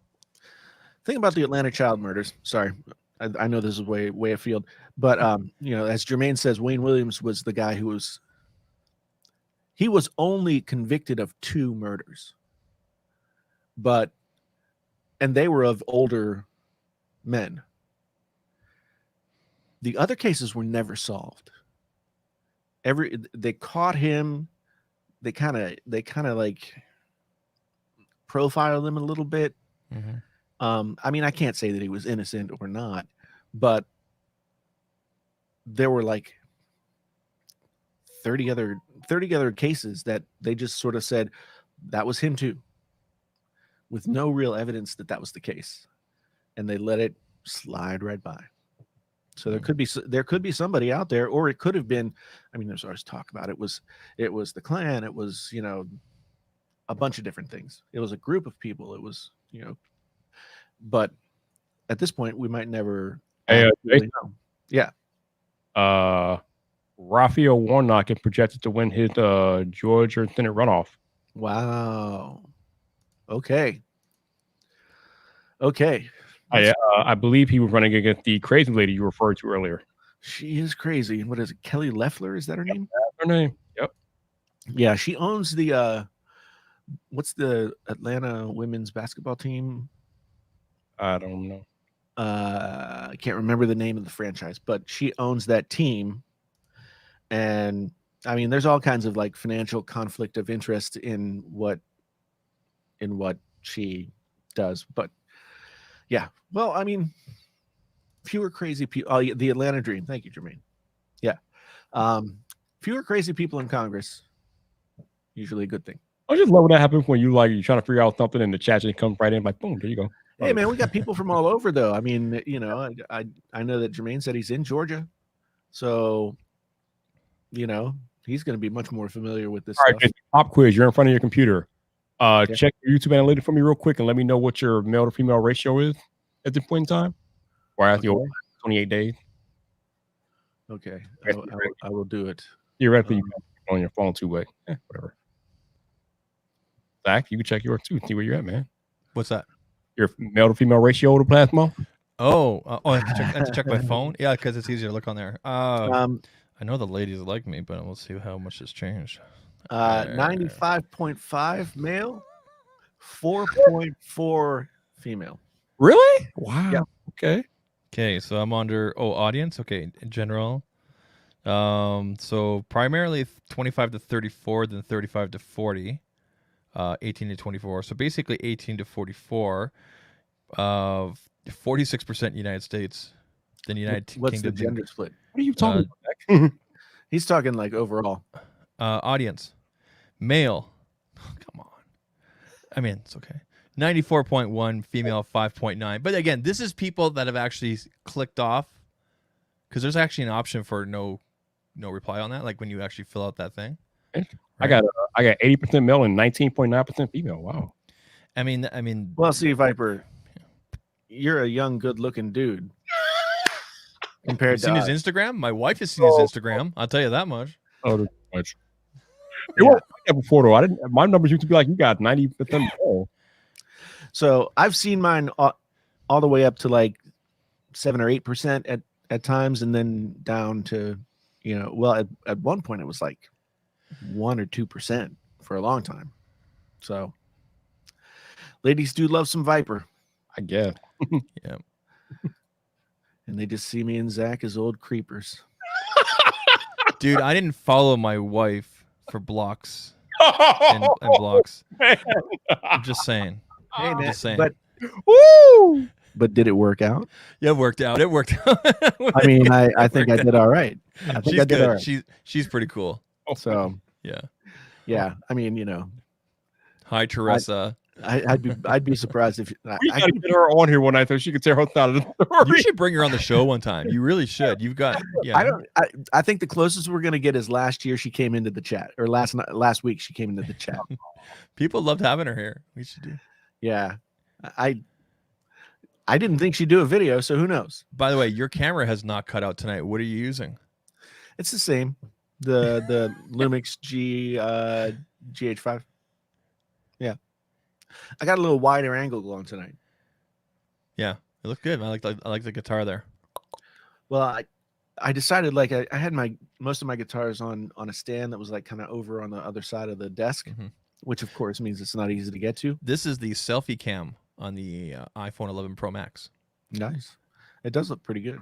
And this is without the Godox, with the Godox. Yeah, I've just got one of my Godox going, and then I've got the hair light going for the with the Elgato. See, there's no hair light, no hair light. But yeah, I took guitar hangers and I just drilled them straight into these bookshelves. so that I could have the guitars closer. I had space for 3, so I've got another over there. But yeah, I just got tired of like I would play the guitar that was on the stand by the desk and nothing else. So I wanted to get something closer to me. Somebody asked earlier if I still play, and it's like, yeah, I never finish anything. I never finished anything. I've been telling myself I want to do some like live stream music stuff. Which I could do over on my other channel, which I did do one time last February, right before I had a gig. That was my last gig, February. Your last music year. shows up on YouTube Music, like the Yeah. covers you've done. They show up there, which is pretty cool. Yeah. Yeah. I think my other stuff is on there too. Yep. Should be. Yeah. Yeah. All right. 3 hours, 25 minutes, 20 seconds. Yeah. It's that time. I'm losing out on like wearing time for my AirPods Max to see if I can get them to sweat. That's when you know you're working them hard. When they sweat. Mm-hmm. You got some fire music playing in those cans. I don't know. I already did a Commodore's cover, Frank. You can't do too many Commodore's covers. I'm waiting for your Taylor Swift cover. I want you to do Brick House. I'll do a Taylor Swift cover. What? Oh, wow. Oh, I will. Yes. Have you ever heard this guy that I knew? He's famous, but I did know him a little bit. Ryan Adams did all of Taylor Swift's. What was the big record that she had a couple of years ago? Oh, yeah. He did like Stronger and everything like that. Yeah. Yeah, he did like Yeah. he did the whole record, but he's like a roots rock kind of guy. So By the way, he the did a good job. The guy that sings to Dan Levy's character there on Schitt's Creek, his boyfriend. He's a musician in real life. Like he has records and music online and everything. Oh, cool. Like that's not just a thing there with the Tina Turner thing. Here's the song I want you to do. I need you to write this down, Jason, or make a note. I want you to do "Toxic" by Britney Spears. That's the cover I want you to do. "Toxic" by Britney Spears. I've heard that song. I don't know that I could come up with an effective. I want you to do it. I know you could do it. I'll think about it. Do it, please. I've got like 6 songs ready to go, but I keep listening back to them after I've recorded them, and then I'm like, I could do that better. I want you to do "Toxic," and we're gonna like spam Britney Spears on Twitter because she's active on Twitter now. Like really Ladies and active. gentlemen, this has been the Painfully Honest Tech Podcast. The podcast it hurt. Zach Vipers just he's taking it into his own hands here. So thank you very much, people, for being here. It's been a long one. It's been a fun one. We've got the Painfully Honest Tech Podcast, the podcast so honest it hurts. Once again, it was a Tuesday, and that's when we did it. If you are listening, well, yeah, if you're listening to this, you've missed about 2.5 hours worth of material. And if you want to hear that material live and in person, then you can come and join us on Tuesday nights when we record this thing on the Painfully Honest Tech YouTube channel, 8 p.m. Eastern Standard Time. Yeah, don't forget to check out our sponsors. TubeBuddy, the best damn thing that you could have to help you with YouTube. Then Thing. yeah, the plug-in service. I don't know. It does everything. It does everything, and it's really and yeah, they're awesome. As well as Audible.com for the best in your Audible books, like you can hear them. Anyway, I'm totally losing the train. Yeah. Here. Yeah. Train has left the station. We will see you all next week. Yes, we will. I think we got a final. Oh, Vincent, a final super chat with the little coffee. I might need some coffee after this. Jeez, I should have had some coffee while I was doing this. Viper needed some SSRIs. Those are antidepressant pills. And Viper, just take a handful of Xanax. No, not Xanax. Zantac. No, not Zantac. That will be okay. Viper needs you to take us home. Like now. All right. We're going home.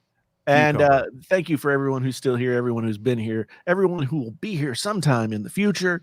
My name is Jason, sometimes known as the JTL. This has been the Painfully Honest Tech Podcast. Thanks so much to Viper, to Zach.